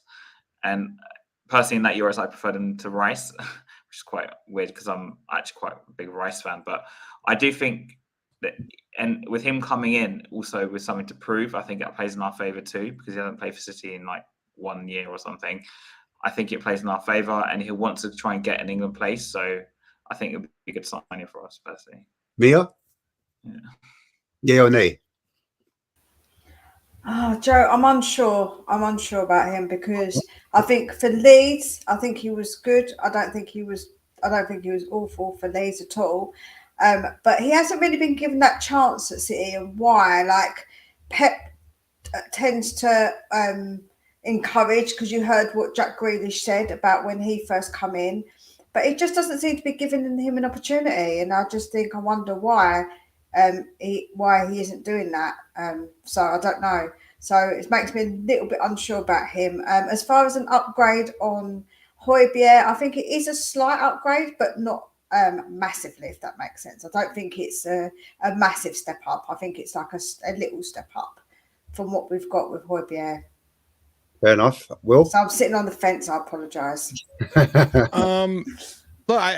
think Calvin Phillips was great at Leeds. If you would have asked me then, I probably would have said, "Yeah, let's do it." The only problem is you haven't really seen him for the past, season and a half. That position is really, really important, especially if Bissouma is going to be missing games on the regular for yellow card suspensions, or God forbid an injury. But I don't know, man. It's just I don't know. I just don't know if he can hang, because if he could hang in a possession-based system, I mean, what bigger possession-based team is there than Manchester City? And the reason why he's not getting in the side is because he doesn't have apparently, according to Pep, he doesn't have the technical ability to play the way that Pep wants to play.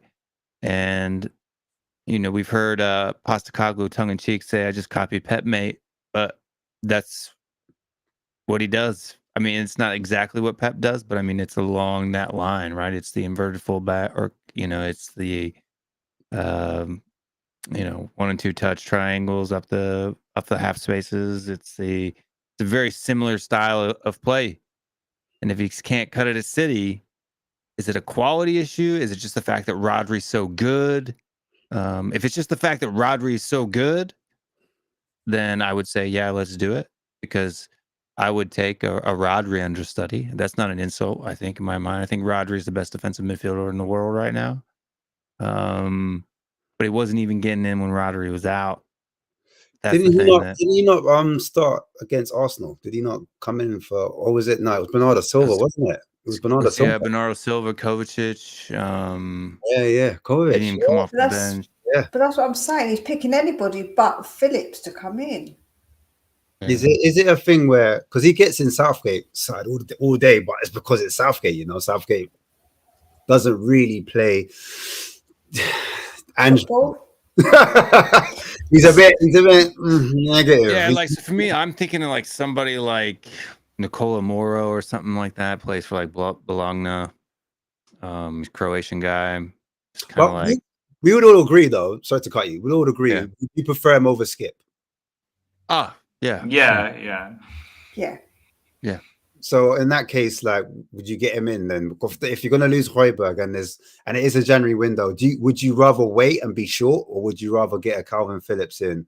Let's say if we got a cut price of 28 million, because that's what Transfer Market said. So would you guys take him in that instance? If we got a cut price around 20 million, but he's going to have the English premium, Man City spend a ton of money on him, and they're not going to want to just, I mean, maybe they will just let him go. Who knows what's going on there behind the scenes.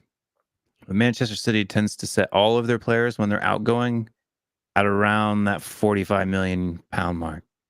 If you ever noticed that, Sterling, 45 million. Jesus, 45 million. It's like they just slap 45 million on, like, take it or leave it. You're right. Didn't Zinchenko go for like 30? Or am I wrong? Was it more? I think it was close to 4. I think it was around that 45. Yes, 35. But that's the point, because you've got Gallagher. Gallagher, again, he's an English midfielder. We've been linked with him numerous amount of times. I don't think he'll go. I think he's settled at Chelsea. I think He's captain now, so. He won't go now. Yeah. That's the. Would anyone say like they would prefer Gallagher over Calvin Phillips, or just neither? Anyone? Yeah, for me, I want to go out and I want to find a press resistance defensive midfielder. That's what I want to find. I want to find a baby Basuma. If Basuma's baby Dembele, then we need to go find a baby Basuma. To be honest with you, I'd go get that 18-year-old kid that Brighton has got that they just signed. If I was gonna go out and try to get anybody in January, I'd be like, yo, Brighton, right? 18. Just go shopping at Brighton. Here's 50 million. Where do they keep finding these DMs from? Basuma, then Caicedo, then this new bloke that they got up. Like, where are they getting these guys from?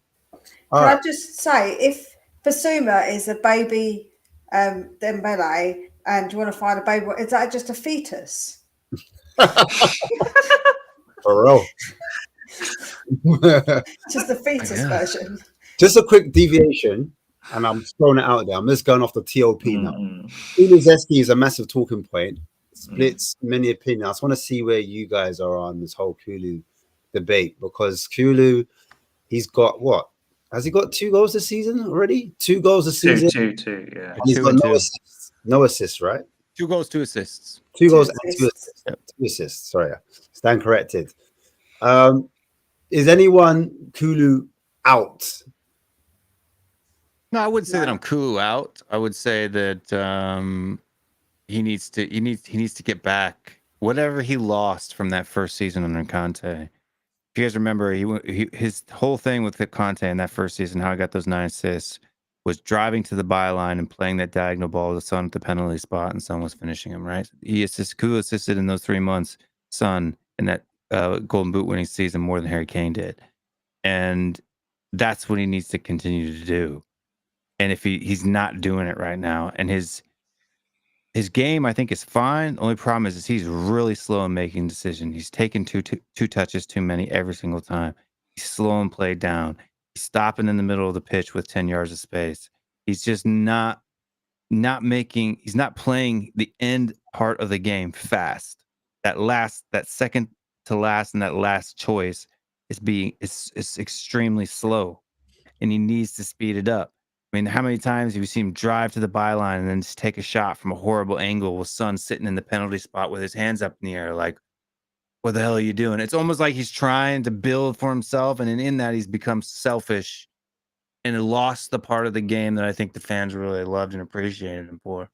He did set up a chance for Richarlison against Luton, which balls across the box. He's been firing those in. It's that diagonal ball though that he's not playing, the one back to the center spot. And just even then, he'll have those moments, because I think the quality's there. And when you've got the quality and something ain't right in your head, you'll get it right some of the time. He just needs to fix whatever's. Does anyone think it's just a lack of competition? Because he seems like he starts every single game without. I'm Kulu in the middle I want to see Kulusevski as a number 10. You know what I'm going to say, because I think that his best spell this season was when he was moved into the middle in that Sheffield United game, and that's when I finally saw him saw him like actually make some sort of difference and massive effect. I know he scored the goals and got the 2 assists, but I feel like he was really influencing the game in that position, in that scenario. But if he goes in the middle, who do you drop in midfield? No, I mean, I'm not saying don't drop Maddison, but I'm saying I don't think he fits. It's maybe in some low block games he could play Kulusevski with Maddison. I don't know. Maybe we haven't tried it out. I thought Luton maybe we should try it out, but we didn't do it. But Brennan Johnson was injured, right? So he didn't have the opportunity to. Yeah, but it's just I don't know. I don't think he's effective on the right in this system. The difference I think in the Conte system is that he had a bit more space, and his role was just slightly different. In this system, I think the wingers played sort of like a different role from what I've seen, and I just don't think he suits playing on the right in the system. I actually thought he did a really good job playing as like a false nine in that Luton game because he was playing further in the middle. And it was quite strange to be thinking of that way, but I don't know. Conte did try to deploy him as a false nine pre-season during the World Cup. He said they would experiment with ideas and he would try and put Kulusevski as a false nine, but it just never actually came to fruition in the end. It just we went back to default and we never got to see Kulu in that position. But what do you think, Mia? How do you feel about Kulu? Because he's got, like I said, goals, 2 assists. On paper, it doesn't sound too bad, but as you said, you're the eye test woman, so is he? I'd like to do both. I did sound both, but I do think that on the eye test, people are saying that he's not doing the things that they like to see a winger do. So of course, like him keep cutting back all the time, people are getting very frustrated with it. But when you look at him off the ball and the other work that he does, and he does slow things down. I've got to agree with Will on that. But he does sometimes, like he'll have 2 players on him. So it is quite hard for him because he does have 2 players, but he still manages most of the time to fend them off, get a cross in, a pass to somebody, or to get the ball or come away with the ball. So I do think he has a bit of a tough time of it, and I think people give him a lot of stick, but I do think that he does make that space for people by having that extra defender on him. So I do think he works hard for the team, but I kind of agree with he has to sometimes be a little bit better at his judgment, like his final. When he gets into that final third, making better decisions. His decision making isn't always that good. Just to add on to your point. Go on, Will. No, and I think what the difference was when you're a young player and you come into a new club and it's a big club, right? You tend to be a little bit less selfish. You tend to be like, let me find the big guys, right? I mean, that's your initial instinct. I think now that he's gotten a couple of years under his belt and he knows I'm that guy on the right, I think he's trying, instead of immediately looking, let me find the big guys as fast as possible. It's like, I got this. When he doesn't really have that technical ability to be the guy. And I think if he would get back to that, let me find Son as soon as possible, or let me put the ball across the box as soon as possible. That angst, that intensity that you have as a young player coming to a big club for the first time, I think he would be better. I think that's what he's lost. I really do. I think it's all a psychological thing here. I think he's still the same talent. Still go out the same talent that he had before. I simply just think that now he's diddle-daddling on the ball because he wants to make things work for himself, rather than when he first got here, it was find Kane, find Son, right? And he needs to be thinking more along that line as find Son, find whoever, find Madison. Right? That's what it needs to be. And just to add on to that as well. Obviously, I don't know if you lot have seen, but it's international weekend or week, and Son has taken a knock. Do you think we'll miss him? Do you think it's a serious injury? A lot of fans are throwing that. Not an injury at all. Just got stepped on, and he actually was more of a dive. Was it more of a dive? For the referees. Yeah. So does anyone? I watched the game this morning. So. You watched it? Yeah. Anyone else? Vietnam, right? I think. Yeah, Vietnam. Yeah. Does anyone might think he might miss Fulham's game? Do you think that? No, he won't miss Fulham. No. After what Will said, he's not missing the game. Yeah, he's not. No, because I mean, I don't know. Like I saw a few WhatsApp groups. Everyone's panicking. Oh my goodness, Son! See, that's the thing. It's like, well, we're overplaying the players. Blah blah blah blah blah. And then the other flip of the side was, wow, against Arsenal we could have done them. Why don't we keep Son on?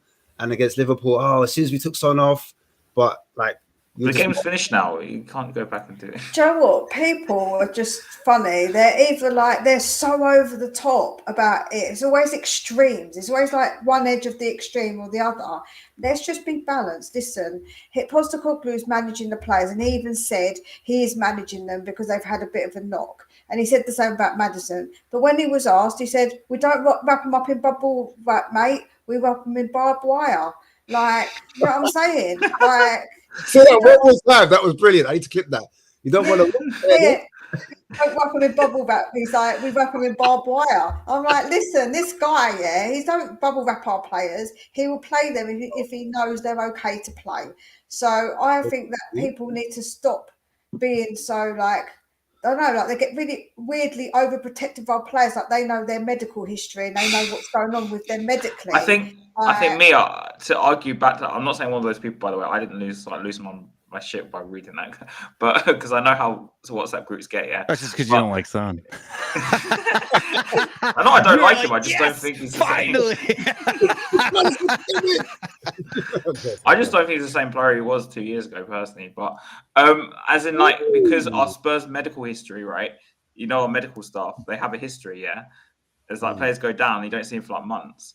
That's why I think people start panicking. I'm not saying it's right, but I'm just saying this is how it is. Well, people just being a little bit over the top, isn't they? Let's be honest. 100%. There'll be no. It is Twitter. Twitter is the one that's at fault for this because I speak fluent Korean, right? And the funniest part about it is when they started tweeting out these video shots, you could hear the announcer saying, you know, Son went down a little bit easy there, trying to get that referee to give him a foul. Right. And when he's limping over, that's like, if you can speak Korean and then you're actually watching the game, it's just comical, right? People are like, oh, Son's injured. It's the sky's falling. And the announcers are all like, you know, Son went down pretty easily there trying to, you know, nurse a foul out of the referee because he went on this run. He was one-on-one with the keeper for the most part. A Vietnam defender came from the side and kind of put his knee as he went to slide in to tackle Son. He missed with his front foot. His knee came down on Son's trailing foot, and then Son went down because of that. But he was pretty much in on goal. So Son was acting to try to get that Dogzo foul, right? But he didn't get the Dogzo foul. But that's why he was. I mean, it was a pretty light. I sure the WhatsApp group. A lot of people for diving. Oh, Bissouma is horrible. Cheating! No to cheating! But technically, everybody dies, yeah. Kane was one of the worst. I have to admit, I love Kane. Kane dived all the time. He was one of the worst. But Bissouma's was pretty bad. Like, he felt that hand on the shoulder and went down like a second brace. Like, you thought they were going to take him. I'm not excusing that. Because there's a lot of players now, they will like try and run onto the foot of like the trailing foot or something of like the tackle, or like with the player try and get a clip. Oh, look, he touched me. It's a foul. Yeah, that's how it is nowadays. It's not, Does anyone? Me, I can't hear you yet. You're mute. We've lost you. Yeah, Joe. I was going to say, Joe reminds me of Bissouma. No, those kids who go in supermarkets and they pretend their parents are really horrible. So their parents just touch them a little bit. They fall on the floor and go, "My parent, he hit me. Mum, don't smack me." That's what it was like. I was like, "What's he doing, silly boy? Get up." You know. And obviously, we're going to miss Bissouma. Does anyone think that's going to impact our game against Fulham massively coming up? I think it's a good test. I think if everybody's saying that one injury to Bissouma and our season's done, or one injury to Madison and our title run is done, or one injury to Son and our title run is done. Well, we're gonna get to see what one game without Bissouma looks like tomorrow. And if I'm gonna tell you right now, for all the Gooners that are out there watching, you guys couldn't beat a 10-man Fulham at your home. If we pound them tomorrow without our best DM, I'm gonna come for you. Tomorrow, Monday. Or Monday, right? You have to wait another like 6 days. Yeah. I'm ready. I'm ready to go. Anyone else think anything different, or what are your thoughts? I think, shall I tell you what? We're lucky we're kind of playing Fulham at home as well, because if we were playing someone like Arsenal, I'd be more worried for the midfield battle. But because it's Fulham, I think we'll do all right. Like, we'll get the job done. It might be a bit scrappy though. Yeah, I think it's going to be a little bit harder not having Bissouma, especially if we put Højbjerg there, because Højbjerg can't do what Bissouma does. So unless he changes it up a bit more and switches it about, then obviously that could be something different. But as far as I'm concerned, I think we'll get it done, but I just don't think it will be as maybe easy as what it would have been with Bissouma. But Will's right. We have to have these tests, right? We have to have these players not play to see how we get on.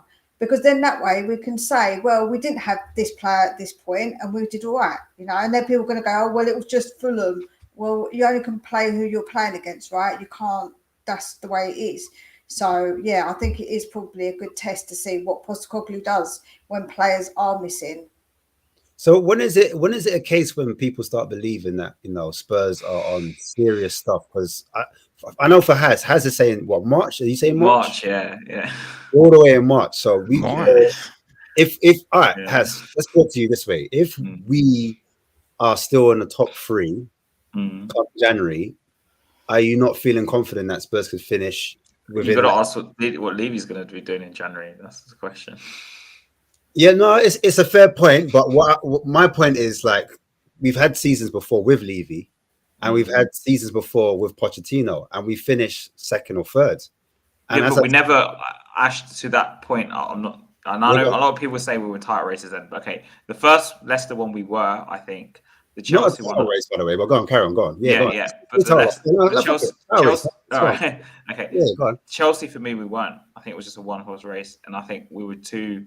We didn't have the quality, or we didn't go in that January or in the summer window before and get players to bridge the gap between us and Chelsea. I didn't personally ever feel we were actually in that race personally, but and also the Redknapp scenario back in 2012, people said, "Oh, Spurs could win the title this season," because obviously we had such a good team then.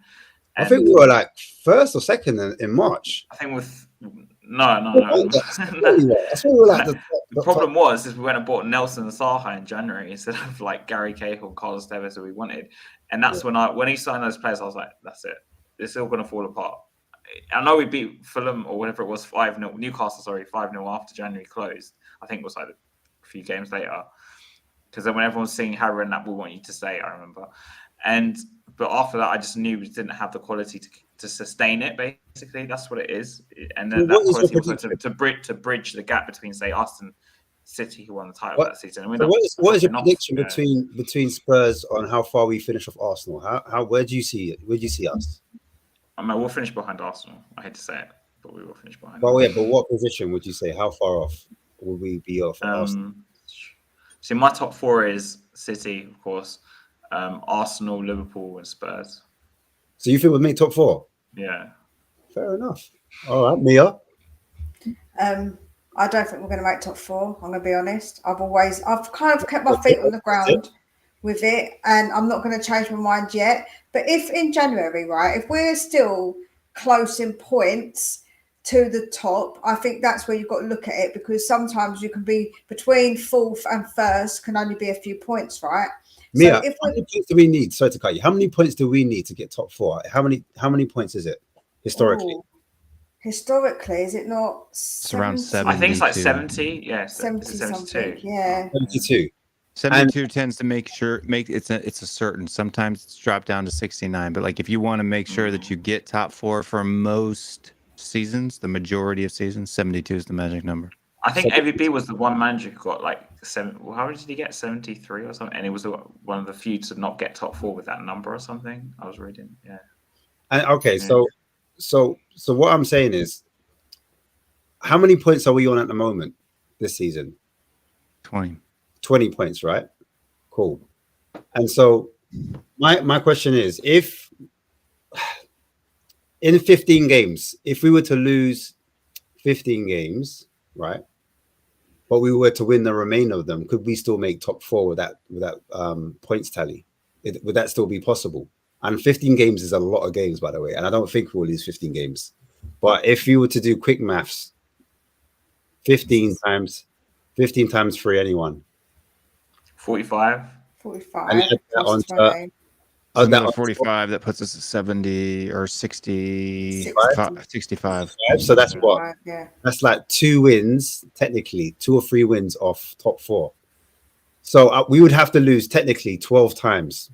Do you think, can you envision Spurs not necessarily losing 12 or 15 times? Could you see us dropping that many points under Ange this season, the way we're performing at the moment? Just to throw out, because you said obviously, devil's advocate, by the way, but I'm just throwing. What? I don't want to say that we will, because I don't think we will, because of the way we're playing currently. But situations happen in it, and also it's about teams around us. So we can only obviously guarantee what we get. We can't guarantee what anyone else gets. But I don't know. I can't see us losing that many. In my heart of hearts, it's one game a week, and the other teams around us, they're playing Champions League, Europa, Conference League, of etc. course. Listen, competitions that we're not in.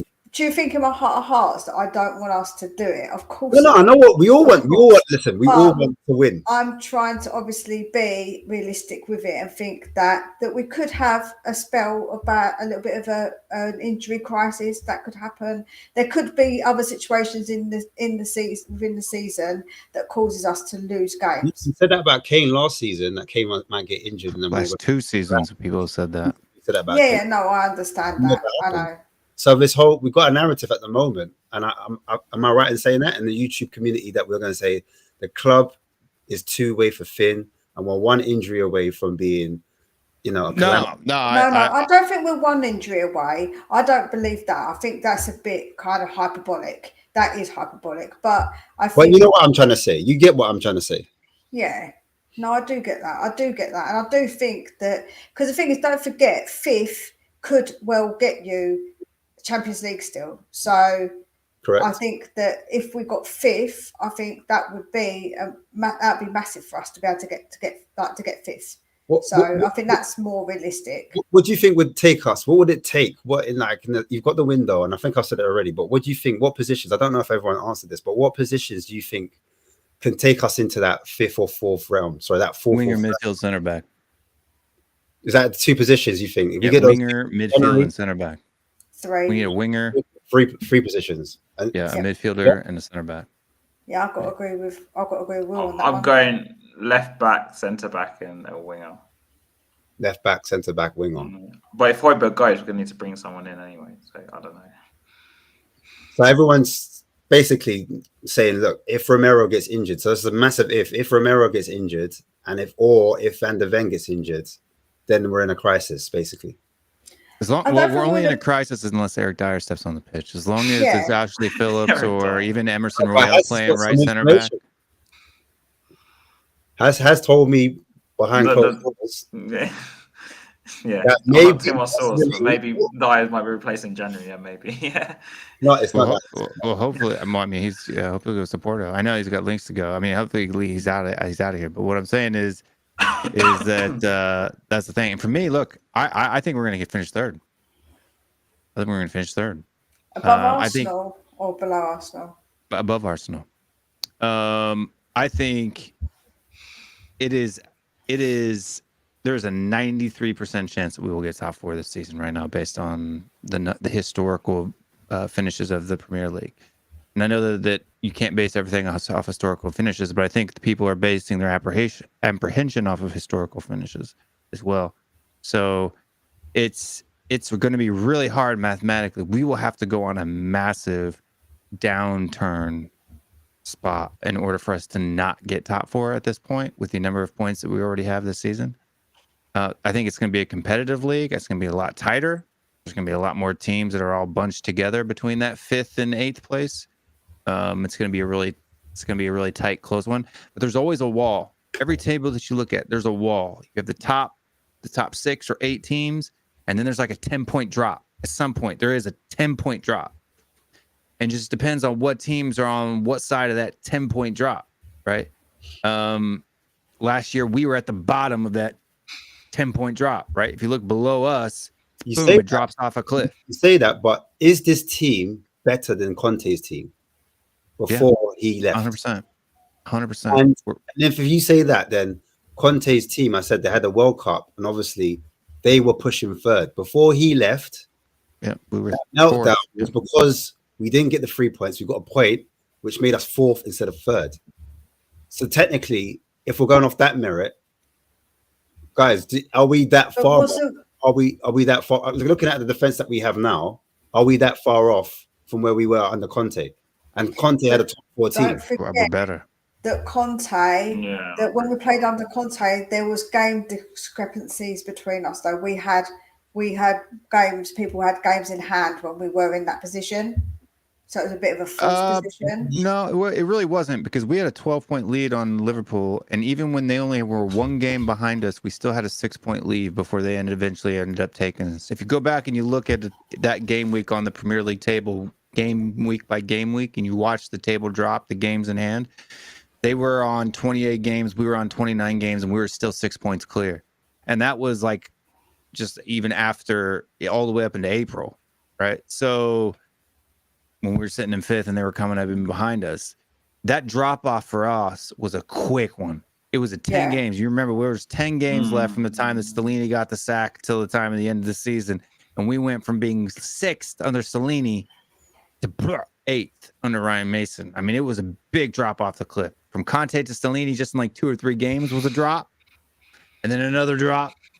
And then below us, the only reason why we didn't drop down into 9th or 10th is because there's like a 10-point wall between us and the next team in the table. We fell to the bottom of that step. I always see the Premier League as having 3 steps. You have the top shelf, and you have the middle shelf, and then you have the lower shelf. And there's usually about an 8 to 9 point gap in between those three shelves. And we drop to the bottom of that shelf. I don't think we'll drop to the bottom of the shelf this year. The only way we drop to the bottom of that shelf this year is if we lose 3 players in our spine. And I'm talking Son, Madison, Basuma at the same time. Just to add to that as well, because I do concede Mia's point, like what she was saying before. How many points did we rack up, or how many games did we have in hand? My thing is, you have to beat, and you said it as well, Mia, you have to beat what's in front of you, because there's been seasons where we've done well against Man City historically, and then the next team, which aren't on Man City's level, will go and lose, and we sweat the bed. Do you know what I mean? And so all these so-called easy games, we're now actually winning. Do you know what I mean? It doesn't matter how. It's not like, because I do understand where fans are coming from, because it's not like every single performance has been like a roller coaster, like where we've just. No, I think we've been struggling. I think it's been a struggle. Yeah. It's been a struggle. It has. But we're still getting the wins, and those points add up at the end of the season. And depending how well you start, can have a big impact on where you finish. If we just mirror the performances we've had so far, we got 40 points this season. If we just mirror the first half of the season results, we're not getting relegated. Okay. Yeah, exactly. What I'm saying, if you don't think that there's any other teams in the table that we can beat, right? But if we could just duplicate the results we've already got, that's 40, and you only need another 25 to or 30 points to. And so my point is, top 4.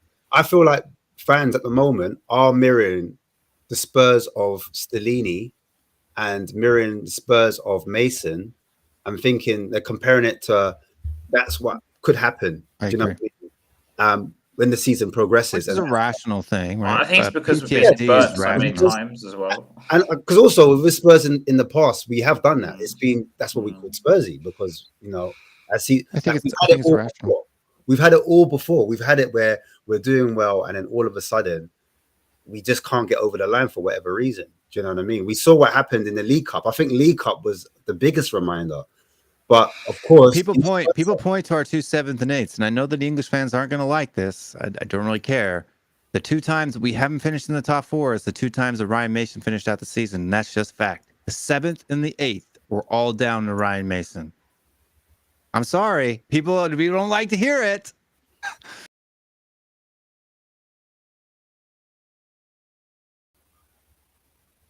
What? Can you add Will? What just happened? I don't know. Whoa. It's happened before. I don't know. Sorry, Will. I don't know what happened there. Mason, we was like, listen. As soon as you had Mason, it was just like. Oh, wow. Ryan Mason, I'm sorry. He's the one responsible in my opinion. I don't get the love for Ryan Mason. He was here for a couple of seasons. He didn't even get his head injury playing for our club. So I don't get the Ryan Mason hype personally. But all I know is that the 2 seasons that he finished us out, we finished 7th and 8th. That's all I know. And I know that both under Jose, we were still within reach of top 4 and had an easy walkout, right? If you remember. Yeah. That's why Jose got the sack, because he didn't focus on the league, because we could have still got top 4. We ended up finishing 7th. And then Conte had us in 4th with our last 2 forms was win, win, draw, draw, loss. It was only 1 loss in Conte's last 5 games. And we went from 4th to 8th. I personally feel this, because I haven't said my point of view, right? And I still got that side of me, like all fans. I still got that bit of nervousness. I really want to be bossy with it. And say, look, Spurs are in a title race, rare tear. But the reality of it is,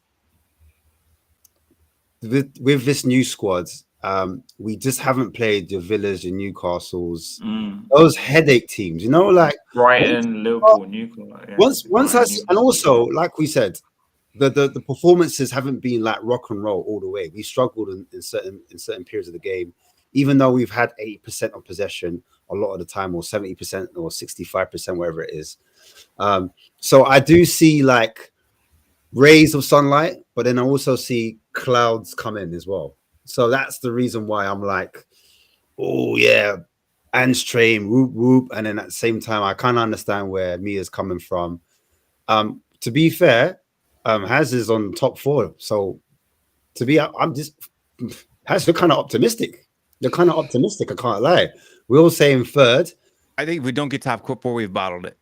Yeah, I agree with Will with that. I think it's because according to this, there's only been 28 teams who have been on 28 points in the first 8 games of the season.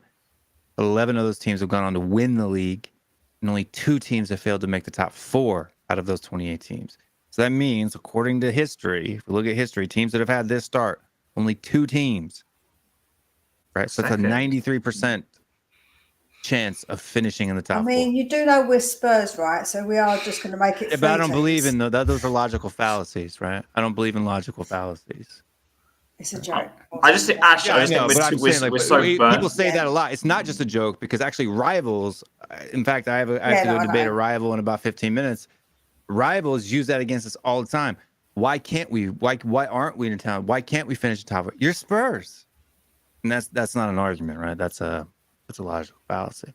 Because this Spurs, the only thing that's continually consistent in all of this is Daniel Levy, and from year to year to year, the team and the players, and this is the newest and most fresh team we've ever had since the Pochettino era. We haven't had a flushing and a refilling like this since the beginning of the Poch era, and we all saw what we did during that. So that's what I'm expecting.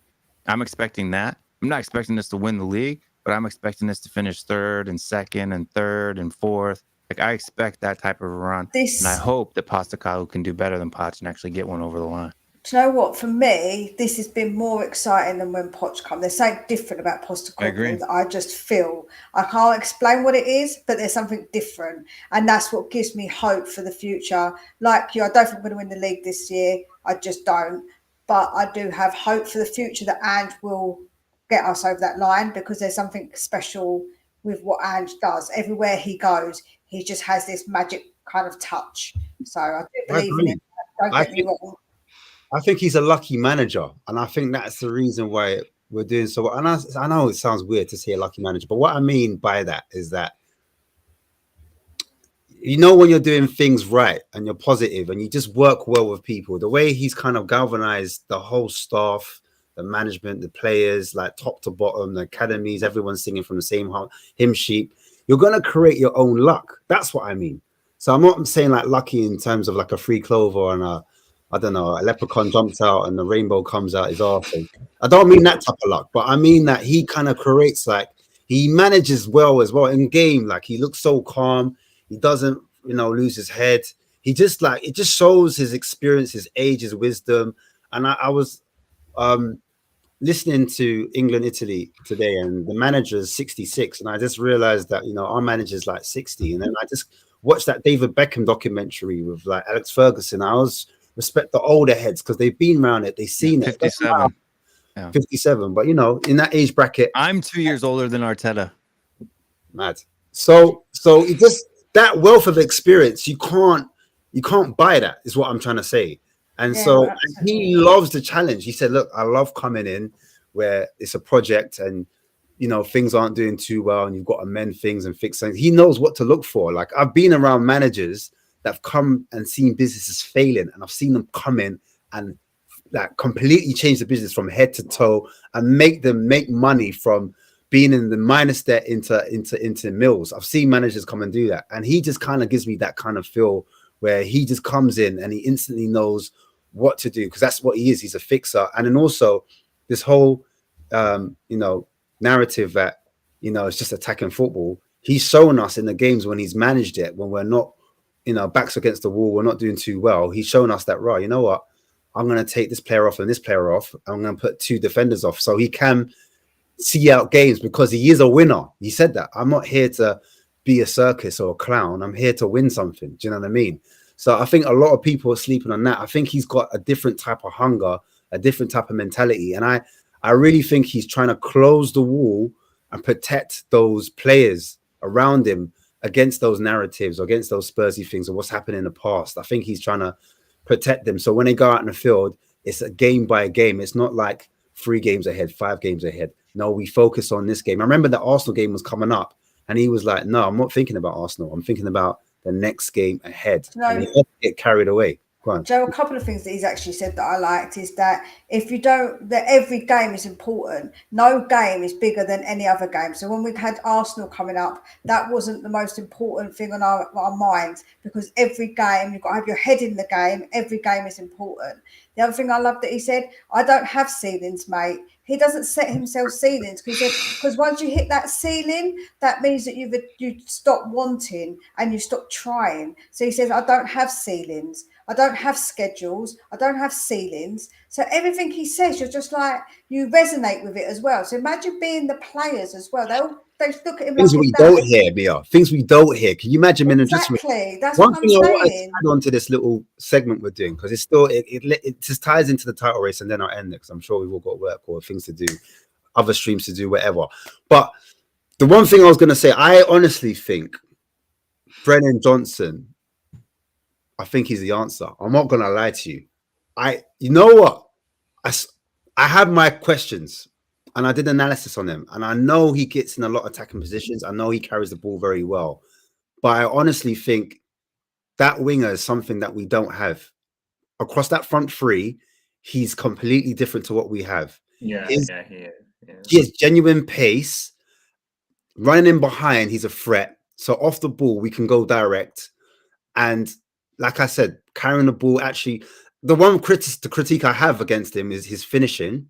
But the fact that he is shooting creates shot creation actions. And sometimes you just need that. Sometimes when you keep taking shots on, you keep getting into positions, that helps to carry the team up the pitch. It helps create momentum. Other players are like, look, let me have a go. Do you know what I'm trying to say? It's almost like that momentum kind of feeds off into other players. Now, all of a sudden, Kulusevski's thinking, oh, wait, hang on. Let me try that. Do you know what I'm trying to say? So I honestly think getting Brennan Johnson on when we did get him on the transfer deadline, whenever it was, I feel like that is a different element, because Will's already talking about the spine. When you've got the goalkeeper, the centre backs, Basuma, Maddison, and then you've got Son up top. I just think with this Brennan Johnson, I'm not saying he's gravy. I'm not saying he's that, because he's only seen a couple games. But from what I've seen already, I think that's the type of profile we need in our front 3.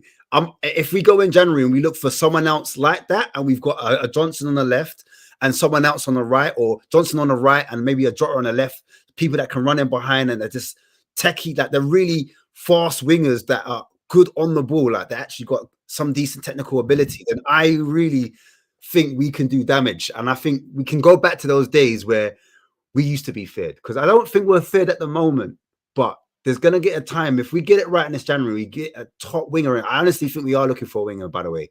If we get a top winger in, I think we can scare a lot of teams. Let's go get Lau. Let's go get Lau. Let's do it. I think with Ange, what's impressed me the most is I had worries about him being quite stubborn with his style. I know Ash brought this up, but in the Luton game, I was just impressed with the fact that he changed it, because I thought he would just stick with this all-out attack, but he saw the problems and he saw the situation we're in, and suddenly we're playing more multiple. I don't think he's stuck to attacking. I think he doesn't change his system, and his system with 10 men doesn't work, right? So that's why he changes. He has like 10 men and 9 men or whatever. His system only works with 11 players on the pitch. That's why. So it's not that he changed. I don't think he's going to change his system. He will play Ange ball all the time. He will never go take wingers down wide and play high balls in the box. It's not the way that he plays, right? That's why Perisic doesn't start. I mean, it's a good tool to have when the situation calls for it. Like that's what he said. He's like, I got tools that I can bring in off the box or off the bench that can change the game by just making different personnel changes, bringing Richarlison for some, being Perisic in for whoever's on the left there. But I hopefully at some point think that we get a winger in and get a midfielder in. And Ashmatic, thanks for having me on, man. But I gotta make a move. I gotta make a run. Up here, that was That's my all right. final thought, guys. Anyone Thank else? you guys. Nice got meeting you, Bob? Mia. I've seen You you on TV, but I've never met you. Yeah, nice to meet you. All right. Bye-bye. Laters. Take care. We're gonna wrap it up, man. As you can see at the show if you want.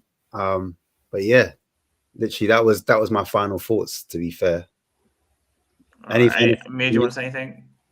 In Ange, I trust. Like, I do trust him. I love Ange. Like, I love everything about him. Honestly, I just love the guy, and I honestly think that that rival fans and other teams are worried about us a little bit, because I feel like that they're talking about us in a way because they're fearful, because they know what Ange can do. Because see how we think that we see something special in him, I think other people do as well. And I think that worries other teams and other fans of other teams, because they know once we get to the stage where we've got a full squad that Ange wants, they're all clicking, because this is just the beginning. Whoever said it earlier was right. It's going to only get better. I think it was Brains that said it. I think that's going to be a scary prospect for any team, and I think they should watch out, because once Ange is clicking, you saw everywhere he goes what he does. He doesn't take it lightly. Like, he wants to make sure that we build something to keep winning. He don't just want to win one trophy. He wants to win it all. So, okay, cool. Ash, when are you next on? So it depends on you, my guy. Really? I've got something lined up. Tomorrow. Yeah. I've got rivals. I've got guys that want it. I've got guys that want it. So, if I can find a host to host with me, we're on tomorrow, baby. We're on like Donkey Kong. Okay. That's what I'm gonna say. I'm not 100% if I'm on tomorrow, but 100% on Friday, because I have my Friday show on here, and then on my channel probably Sunday, because it's the day before the game. Is there any other shows on this channel during the week or not? Am I missing anything? No, it's quiet until the actual thing starts. Obviously the post match on the Monday, but yeah. And you can find my own channels, Hotspur TV, but please subscribe to Southview Coys. I'm always on here anyway. And guys, subscribe to Mia. Is it in between Spurs? In between the lines? Am I right? Spurs between the lines. Between the lines. Why do I keep you in between? Read because you read in between the lines, and obviously football lines on the pitch. Exactly what you're doing. Yeah. Smart with the naming. So I guess come on, you Spurs. Come on, you Spurs, man. Big up. In Ange we trust. Yeah.